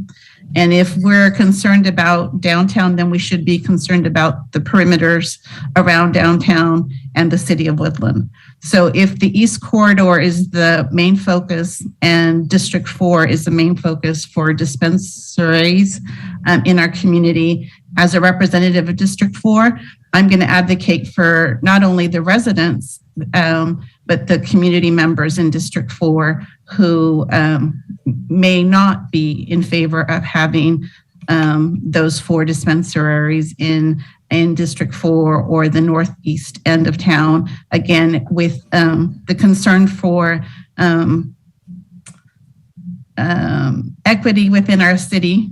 I will advocate for those residents who may not have a voice on this council and say that is that the message we want to send to our community, that the place that we will allow these entities to have business is on the outskirts in opportunity zones that are identified by the state of California as areas of focus. And are these the only types of businesses that can prosper in those zones? So I'm concerned not just about Main Street, but I'm concerned about the rest of the community. And my focus is that the majority of open land that is available is within District 4 and the northeast end of town. So I'm going to give that view. So it's not just about downtown, but it's about our community. And the second thing is, if we are looking at businesses coming in, again, I would suggest, as my colleagues have made that comment, that we look at who's coming into our city. And I realize that several comments were made by business owners about their investment in nonprofits, and I appreciate their willingness to provide support. But I also want to think about the community that we serve and the message that we're sending to the youth of our community. So I'm not sure that I'm ready for that. And I think that we need to look at it further. Okay, so Rich, so in your motion, it would be to give staff some time to relook at and do some more noticing. Am I understanding it correctly? So do some more noticing and come back after having noticing some of the neighboring areas that are not necessarily sensitive? Well, yes. I don't have enough information before me that those people have spoken up or they're even aware that it's possible. Did somebody mention 163 Court Street? Isn't like across the street from Holy Rosary? I mean, we know what Holy Rosary's position is. Yeah. We don't know that. It's like, in the old days, we used to put liquor stores in poor communities on purpose. I don't want to do that. We need to be strategic about this and put these businesses where they're going to serve the community, but at the same time, keep the community in mind regarding all the issues that we've raised. So whether staff needs to outreach a little more, then that's what they need to do. But I don't have enough information before me today to make that decision. And I also agree with all the things that Vicki said about her district that, I don't want to push them all out in her district. We need to look at all these areas and be strategic about where we allow these permits. Okay, thank you, Councilmember Landsberg. So I have a question and for Cindy or Ethan. In the noticing, so if somebody identifies a potential area, is there a process for notifying the areas, or would that not come into play? Similar to would council move forward on a tasting room downtown, and there was a noticing process that would continue after council moved. So maybe I'll take a stab, and then if Ethan wants to add something. So the noticing, when you're talking about something that's a broader citywide,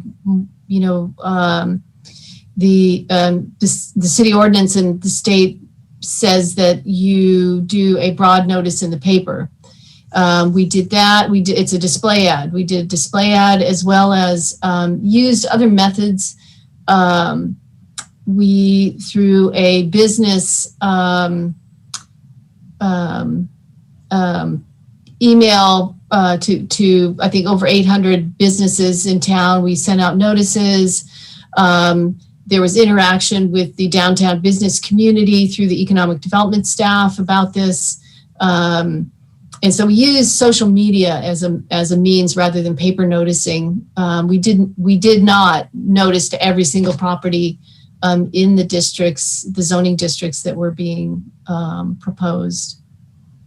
If I can add, Cindy, if the ordinance got adopted tonight and ultimately went into effect and we had applications received consistent with that ordinance, there's a separate process for those locations, and we would notice what distance around those proposed locations.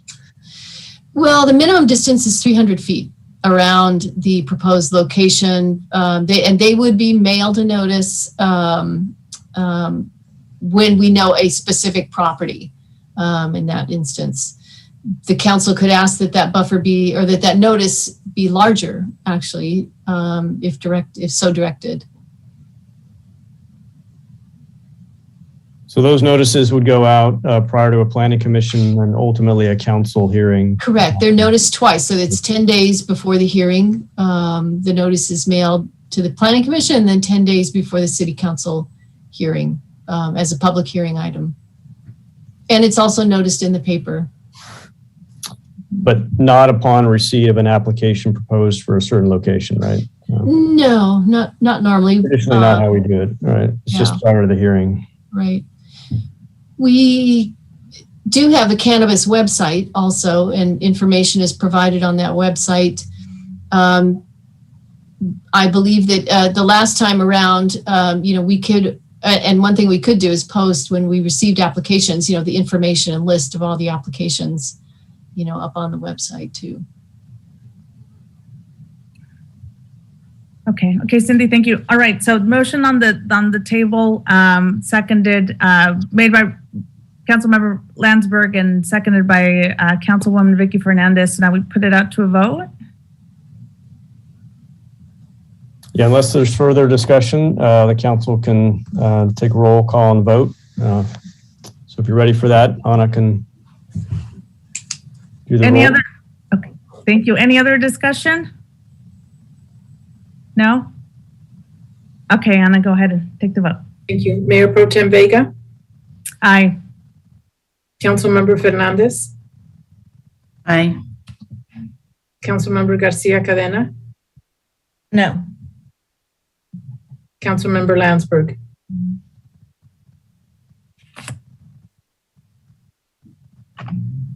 Councilmember Landsberg. Aye. Sorry, I was muted. Okay, thank you.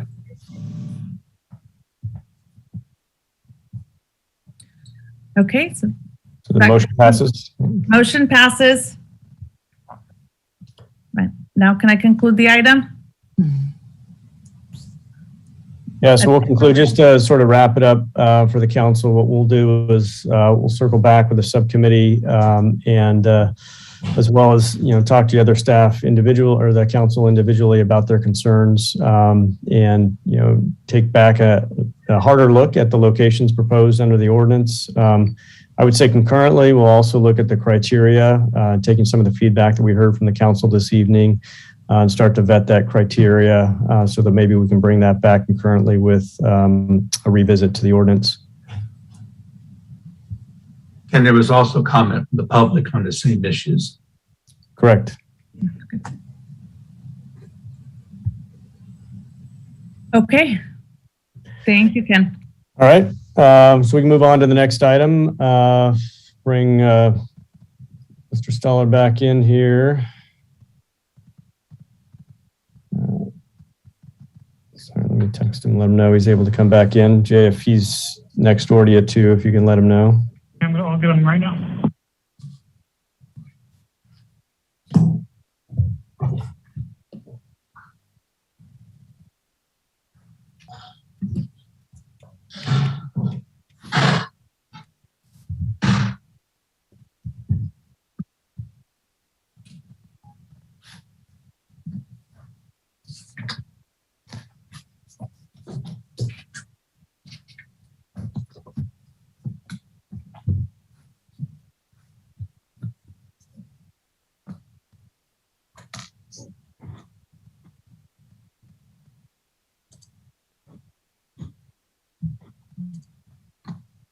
Okay, thank you. Welcome back to me. And we now have 3 remaining items for this evening's meeting. Under reports of the city manager, item J, the first is the sale and related documents for the Woodland Finance Authority water revenue bonds. Mr. Manager? Yeah, I'll do a quick introduction, then hand it over to our consultant, Ken Deeker with Del Rio Advisors. First quick sort of table set on this item. The city over the years has issued bonds necessary to provide investments in our water infrastructure. That's both repairs and new capital infrastructure. The last set of bonds were issued in 2011. And with advice from our bond counsel, we're proposing to the city council to seek authority to allow us to effectively refund those bonds and refinance them, giving a better term, lower interest rates, but still same maturity date, which would result in significant savings to the water fund and ultimately to the ratepayers. So, Mr. Deeker, would you mind walking the council through specifics on the proposal and turn it back to the council? Thank you, Mr. Hyatt. Can you guys all hear me okay? That's fine. Great, thank you. So originally, the city did issue water revenue bonds in 2008. Unfortunately, those bonds were issued in the heart of the financial crisis around the time that Lehman filed for bankruptcy. So there was a big disruption. Those were sold as a private placement obligation to a commercial bank in order to provide some funding for the water meter project. The city came back in 2011 and refunded those obligations in 2008 and added some additional new money to finish the water meter projects and several other capital projects in the water system. The 2017 Tax Cuts and Jobs Act essentially cut off the opportunity to refund these bonds again until their call date, which was as of March 21st, March of earlier this year. So now we're looking to refund these. As you know, we've gone through this horrible coronavirus pandemic, and one of the benefits of it, through RNE, is that interest rates have been at all-time lows, including those in the municipal market. So we're hoping to take advantage of those by issuing refunding bonds to refund in full the remaining $15,255,000 of bonds that were issued in 2011 for significant savings. Right now, we're planning to issue about 12.6 million. The current bond market would like to have premium bonds for most of the institutional investors. So we're actually issuing fewer bonds than the amount outstanding. Debt service will go down by about 7.7 million. That's huge, given the size of the outstanding bonds. The average annual savings is about $387,000 per year directly to the water fund. The net present value benefit, or the benefit of that 7 million of overall savings in today's dollars, is over 5.2 million, or 34% net present value savings. In the CDAC, which is the California Debt and Investment Advisory Commission, recommends refundings of anything between 3 and 5% net present value savings. So this greatly exceeds sort of the industry standard for looking at refunding economics. To give you some idea, the interest rates on the previous bonds were between 4.85 and 6%. And on these proposed bonds right now, in this current market, or as of rates a couple weeks ago, we're looking at rates ranging from 0.22%, so less than 1%, out to approximately 2.9% in 2041. I do want to point out, so the average interest rate on these bonds would be about 2.61% versus the average interest rate on the old bonds at 5.95. So again, significant interest rate savings. And I do want to point out to the council that we are not extending the term of these bonds. The final maturity of 2011 bonds was March 1st of 2041, and the final maturity on these bonds will also be March 1st of 2041. So we're strictly generating economic savings to the city's water fund. We have applied for a rating from S&P. We had the rating presentation a week and a half ago that went very, very well. And thanks to Ken and to Kim and the staff there for doing a great job on that presentation. We are looking at the possibility of bond insurance on these, but that will depend greatly on where the rating comes in, and we're expecting the rating on Thursday of this week. There are some documents that are before the council tonight. The third supplemental installment purchase contract, the fourth supplemental trust agreement, the preliminary official statement, and I do want to point out to the council that this is a primary document that the council should be at least knowledge and facts of. There are some real SEC regulations that govern disclosure to investors. If any of you have any knowledge of facts or circumstances that an investor would want to know, we need to know that to be able to disclose that fully to investors. And a continuing disclosure certificate, which basically means the city will provide ongoing disclosure to the municipal bond investors who buy these bonds from the city. And finally, a bond purchase agreement or contract between the city and Hilltop Securities as the underwriter for these bonds. If the council approves this action tonight, we do expect the rating later this week. We'll print the official statement the following week. We try to sell these bonds around the 1st and 2nd of December and close and transfer the funds on or around December 16th. Again, this is a public offering. Interest rates go up and down every day. We have a fantastic municipal market right now. There's a huge amount of demand and a very low interest rate environment. So we'd like to take advantage of this opportunity if the council so desires. So with that, I'm happy to answer any questions the council might have. Thank you so much for that presentation. Members of the council, do you have questions for Mr. Deeker? I don't think we're against saving money, Ken. And I heard the number up to $7 million potential savings over the period of the remaining years of the bond. So I know it's you can't pinpoint it exactly, but that's a lot of money. So, council, is there any discussion before I call for public comment? Not hearing any. Madam Clerk. Oh, did someone speak up? Nope. Madam Clerk. A good deal. Let's do it. Okay. I'll take that as a motion, but I think is there a second to the motion before I go to public comment? I'll second that. Mayor. Okay. Motion by Landsberg, second by Garcia Cadena to proceed with the action as defined in the motion. And is there public comment, Madam Clerk? No public comment. In that case, please call the roll. Thank you. Mayor, Mayor, yes, Stoller, just to clarify for the sake of the record, since this is, a significant item, I just want to clarify that the motion is to approve staff recommendation that's articulated at the outset of your staff report. So it would be adopting the resolution that is described under sub 1, and then that the finance authority would adopt the resolution as articulated under number 2 in the recommendation for action, just so Anna can reference that for the minutes. Thank you, Mr. Walls. With that understanding, is that consistent with the maker of the motion and the second? I see heads nodding.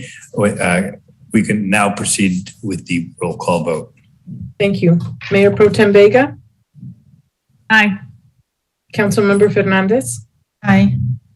Councilmember Garcia Cadena? Aye. Councilmember Landsberg? Aye.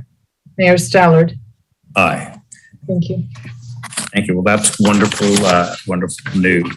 That brings us up to our second to last item, and that's item 18, fiscal year 21-22 quarterly budget update. And Avis, I understand you're going to be presenting tonight, but Mr. Manager, do you want to introduce the topic, please? Yeah, Zevis, our finance officer for the city, prepares his presentation. I just wanted to set a little context, right, for tonight's budget presentation as part of the council's budget calendar. Tradition has it that about this time of year, what we provide to the council and the community is effectively a report out on how we ended up the last fiscal year, which ended on June 30th. Now that we've closed all the books and reconciled all the funds, we provide essentially a report back to the council on how we ended up last year. So we'll provide that part of the informational presentation first, followed by the first quarter of this fiscal year. We now have revenue and cost numbers in, so we wanted to report to the council on how we're trending with this year's budget. We're not asking for any council action this evening. It's purely informational for you. The next action point really on the budget of significance will be as part of the mid-year budget in February. So Evis, with that, have you walk through the 2 items for the council and welcome council input and feedback. But spoiler alert, it's fairly positive news to report on both reports. So. Sure, thank you, and good evening, City Council. Let me go ahead and share my screen with you guys. Thank you, Avis. Hope you guys can see that okay? Yes, sir. Okay, so as Ken pointed out, tonight's presentation is going to focus on the FY 2021 fourth quarter fiscal results, and also the FY 21-22 first quarter fiscal results. The fiscal year 2021 fourth quarter report is going to basically summarize how we ended the entire fiscal year for that particular year. So let me go ahead and switch to the next slide. And so the first table here is basically a summary of all revenues by category. In FY21, our results were $208.6 million, or about 115% of our amended budget. General fund revenues totaled $63 million, or 5.6 million more than the amended budget. We will be discussing the general fund revenues in more specifics later in the presentation. Our special revenue funds are comprised mostly of grant reimbursements for many of our CIP projects and other grant opportunities that we take advantage, including CDBG, which we're an entitlement city to. Avis, if I could interrupt, why don't you define terms like CIP? Oh, I'm sorry. Yes, so everybody can. Projects. Yes, correct. Right. So our special revenue funds basically fund our, for a large part, our capital improvement projects, and we also receive other grant funds that we categorize as special revenue within the city. So for this category, we resulted in 28.2 million, or 129% of the amended budget. For development or capital funds, we generated about 19.2 million, or $3.9 million more than the amended budget, and this was due to better than expected development activity and developers paid development impact fees. The next category that I'm going to speak to is the Spring Lake funds. Spring Lake funds generated about $11.9 million, or $2.8 million more than the amended budget. These revenues are generated through Spring Lake infrastructure fees that are paid by developers when they pull permits for new homes. And these fees or revenue go to pay for the completion of infrastructure projects out in Spring Lake, or to reimburse developers when they construct the infrastructure themselves.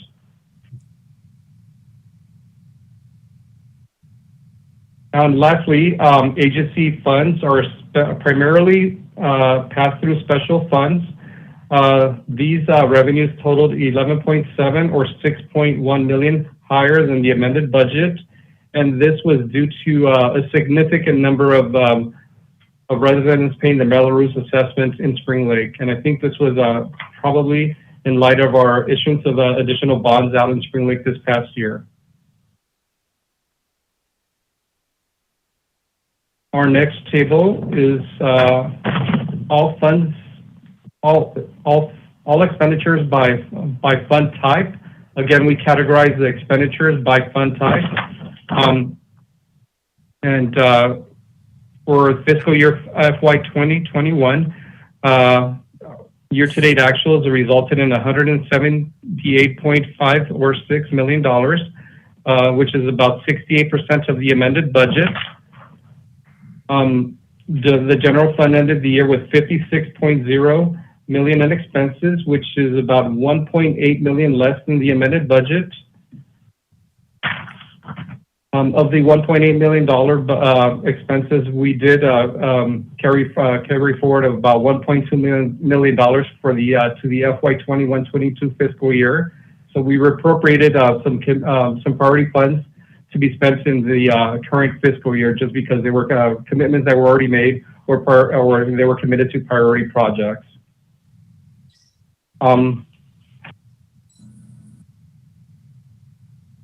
The next table speaks to all fund expenditures by department. And in summary, I would just say that all departments did come under budget by $84.3 million. Administrative services, I would point out, did go over budget by $333,000, and this was due to the city paying to OPEB, which is retiree healthcare, for 2 fiscal years. And this is we had some issue with the agency that we contribute the money to in fiscal year 19-20, where we weren't able to make that payment that fiscal year, so we had to make double the payments in in fiscal year 2021. But overall, I would say that all departments were able to achieve savings in fiscal year 2021. Next slide is table 4, which represents our general fund revenues, and it's broken down by category. Total general fund revenues resulted in $63.0 million, or about 110% of our projected budget. This was quite a surprise for us, as we were, I think, expecting to perform less than these numbers at the end of the fiscal year. Starting with property taxes, I would say that we probably ended the year as we projected. However, sales tax, which represents $3.6 million in more favorable income than we expected, was a result of more auto and building supply sales, but also the fact that our community moved from, due to the COVID pandemic, they moved from brick and mortar to online sales, which has captured by the county and then dispersed out to the various cities. So this is quite a surprise to us. We do hire consultants to advise us in terms of projections for sales tax. And even though they were looking at the numbers for us throughout the entire year, I don't think anybody expected these results. In terms of other taxes, these other taxes are comprised of, for the most part, our transient occupancy taxes, which are often referred to as TOT, and also our documents stamp tax, which is the tax that is assessed to property owners when property is exchanged through a sale of property. And so that revenue source is also greater than expected by $818,000.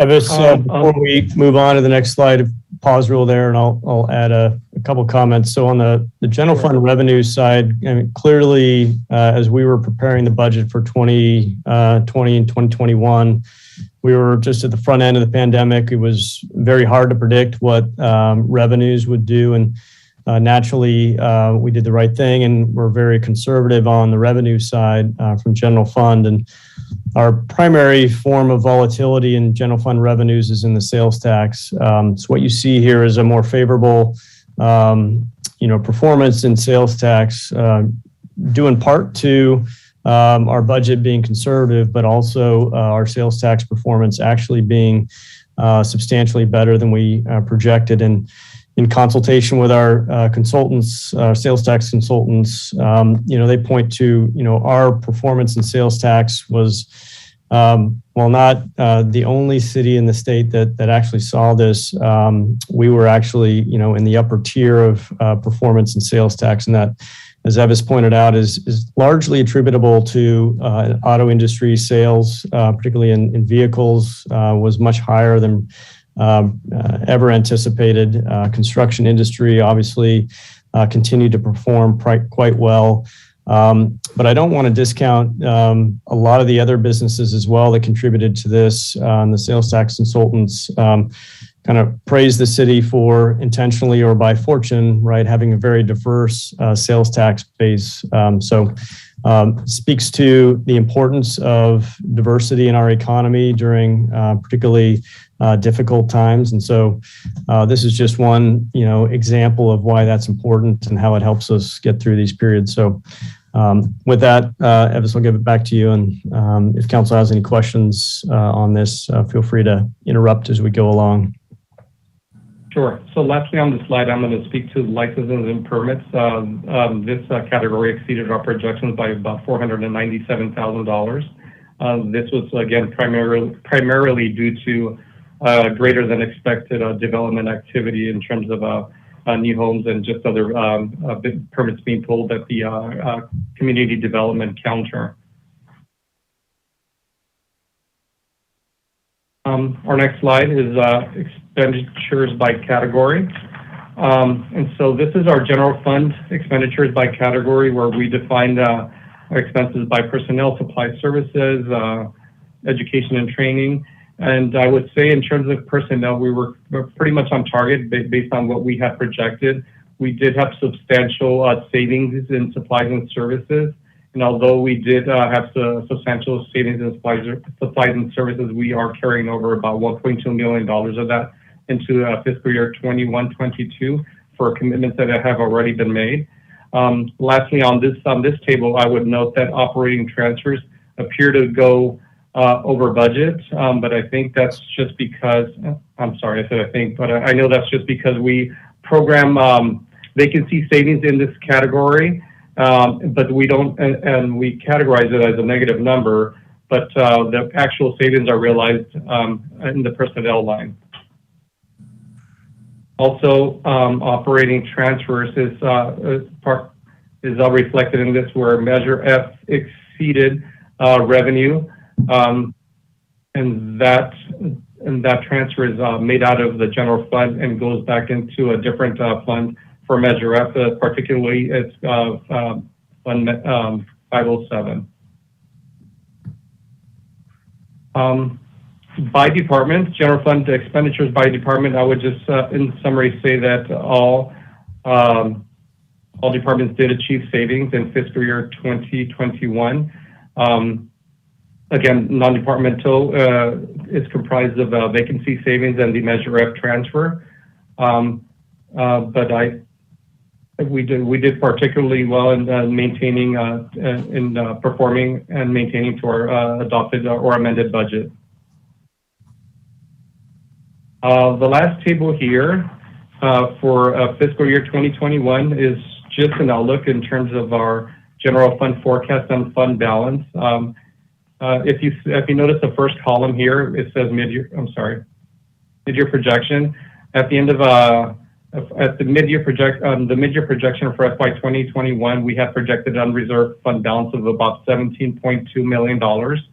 Unaudited actuals based on greater revenue than projected and savings in the general fund. We are showing about $23.4 million in unreserved fund balance.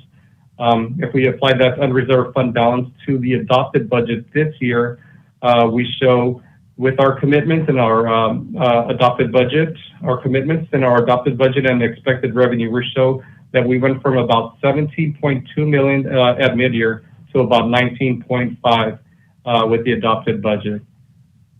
Maybe I'll stop here if council has any questions for fiscal year 2021. Colleagues, questions? I have a question, and proceed for Evis and maybe Craig Locke. How did Craig achieve such a savings? Well, what's his magic wand? You mean for public works? Yeah, the price. Yeah. He only spent 62% of his allotted budget. And what did he do to incur such a savings?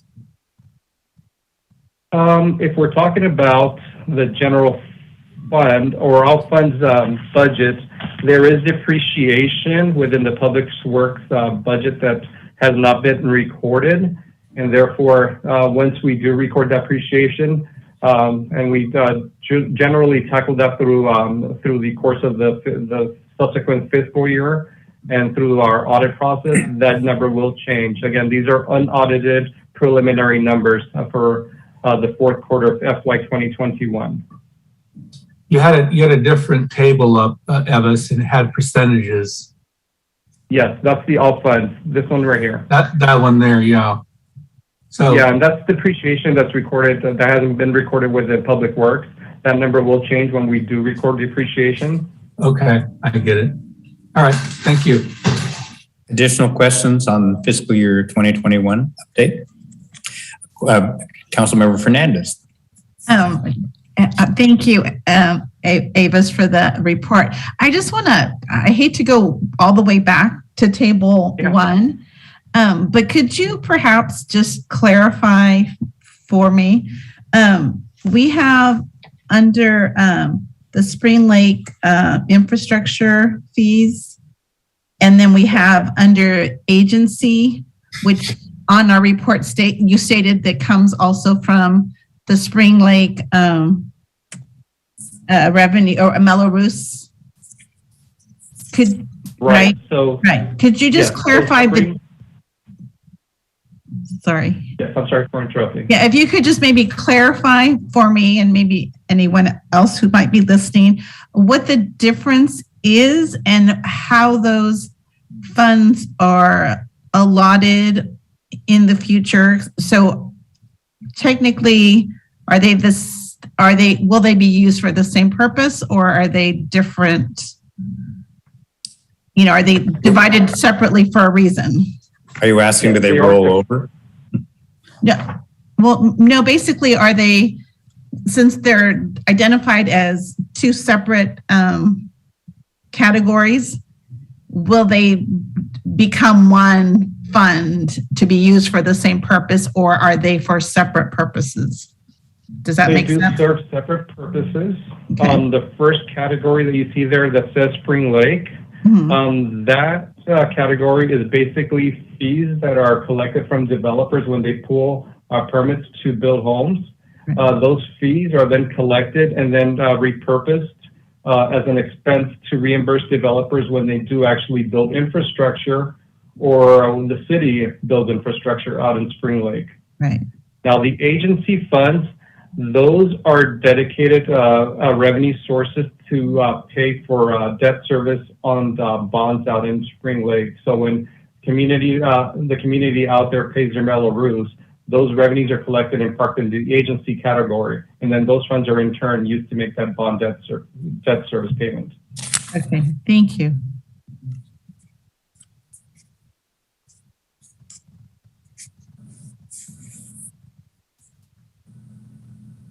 Shall I proceed to the first quarter FY 21-22?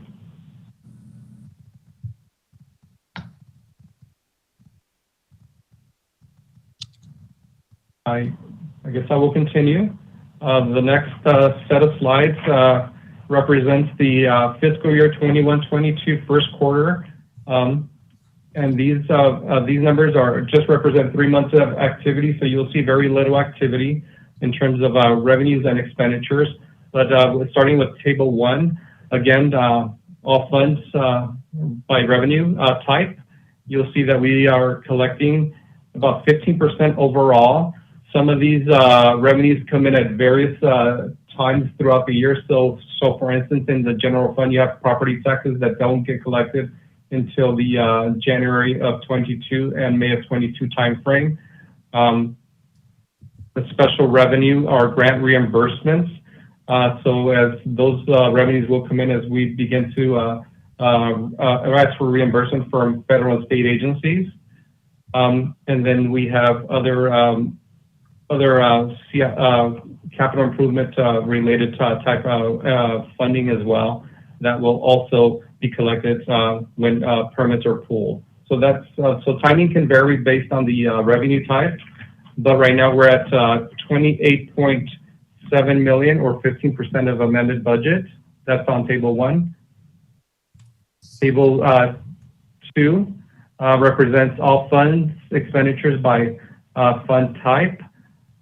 Year to date, or after 3 years of activity, we're at $3.8 million, or 13% of budget.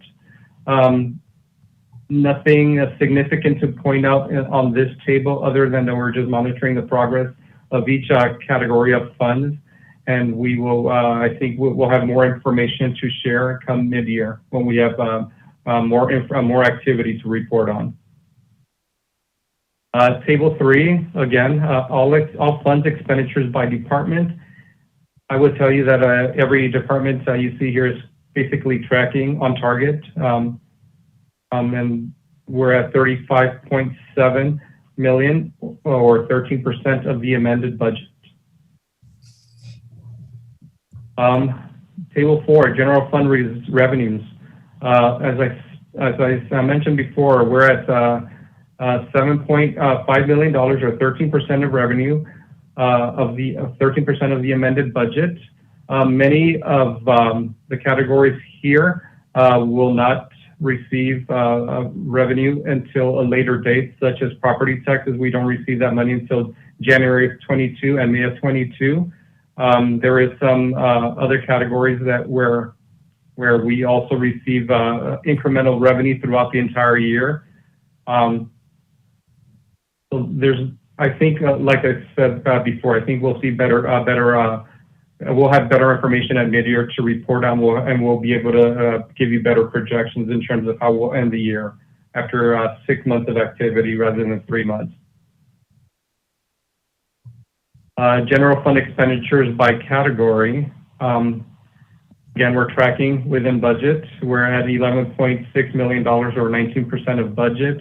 If you look at personnel that's tracking, we're at 26%, which basically represents a quarter of activity.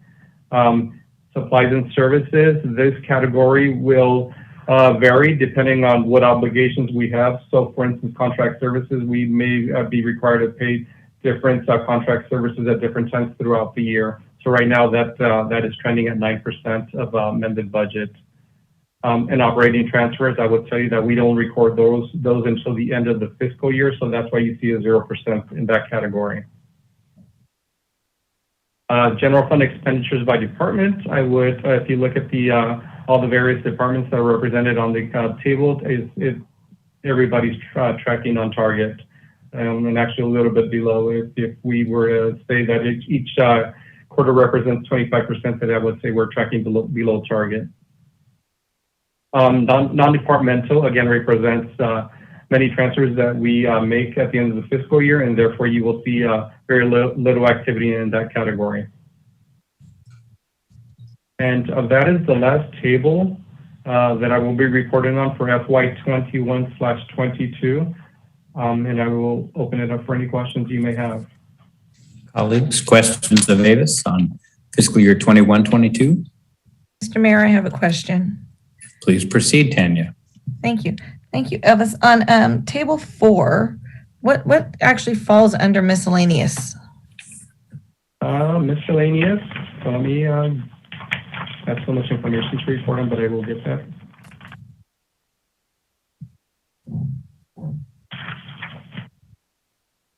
Here. It's a pretty good sized chunk of the budget is why I was. Yes. Miscellaneous often represents, sorry, I'm trying to pull my notes.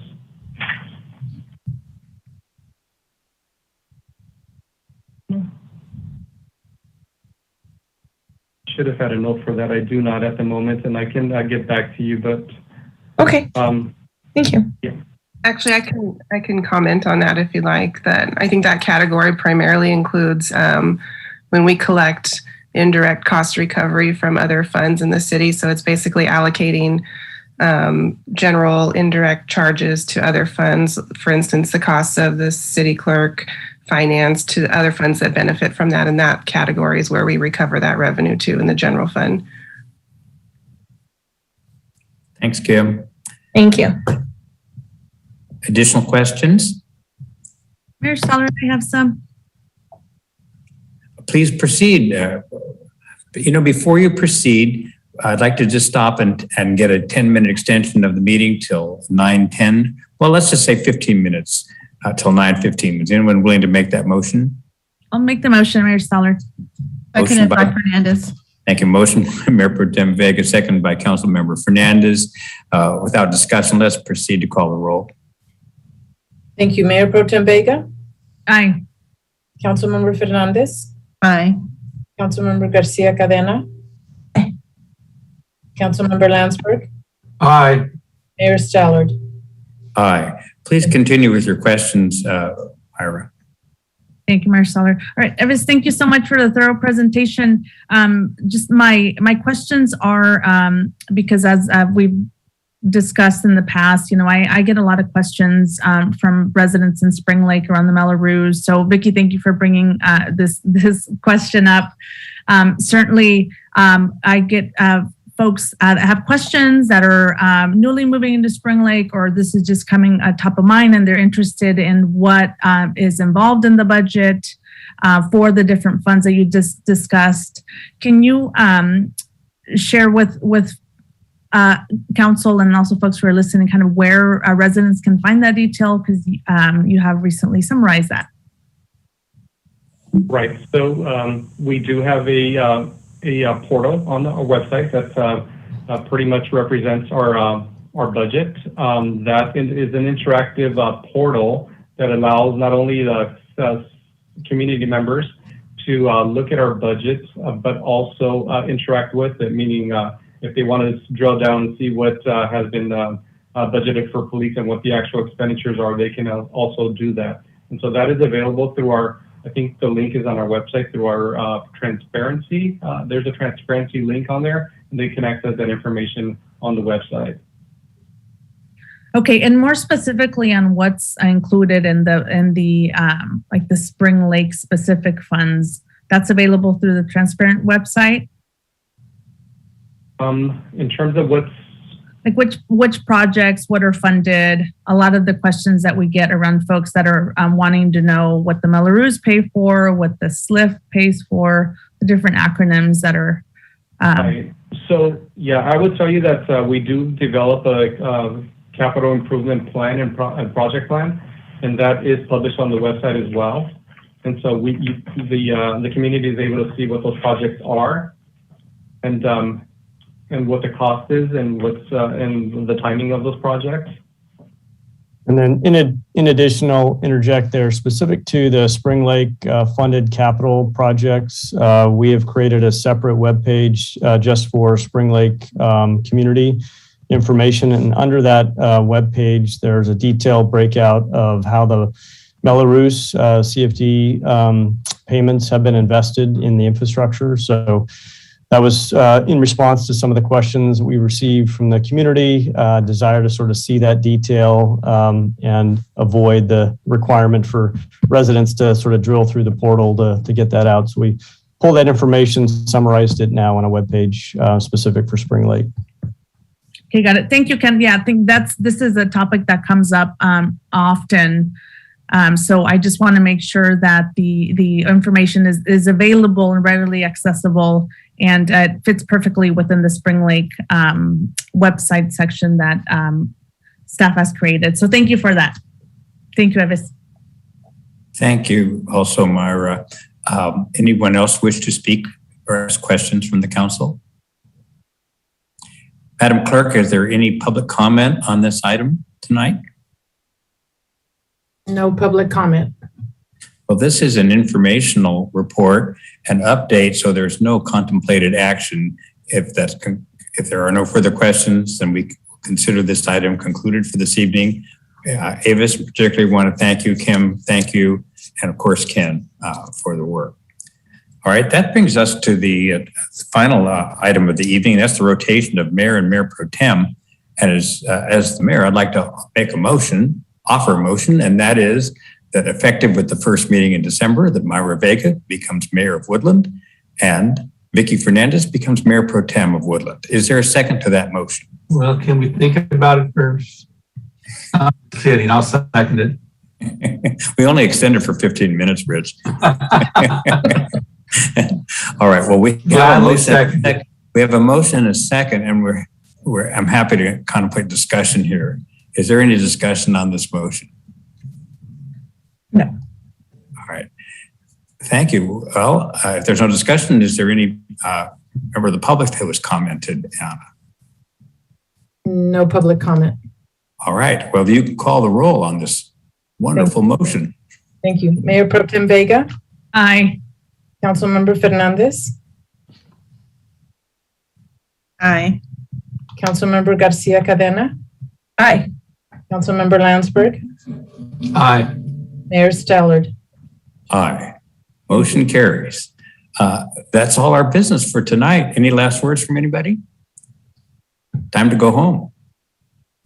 Thank you all, and thank you to our community for all the good things you do. We are concluded. Good night. Good night. Aye.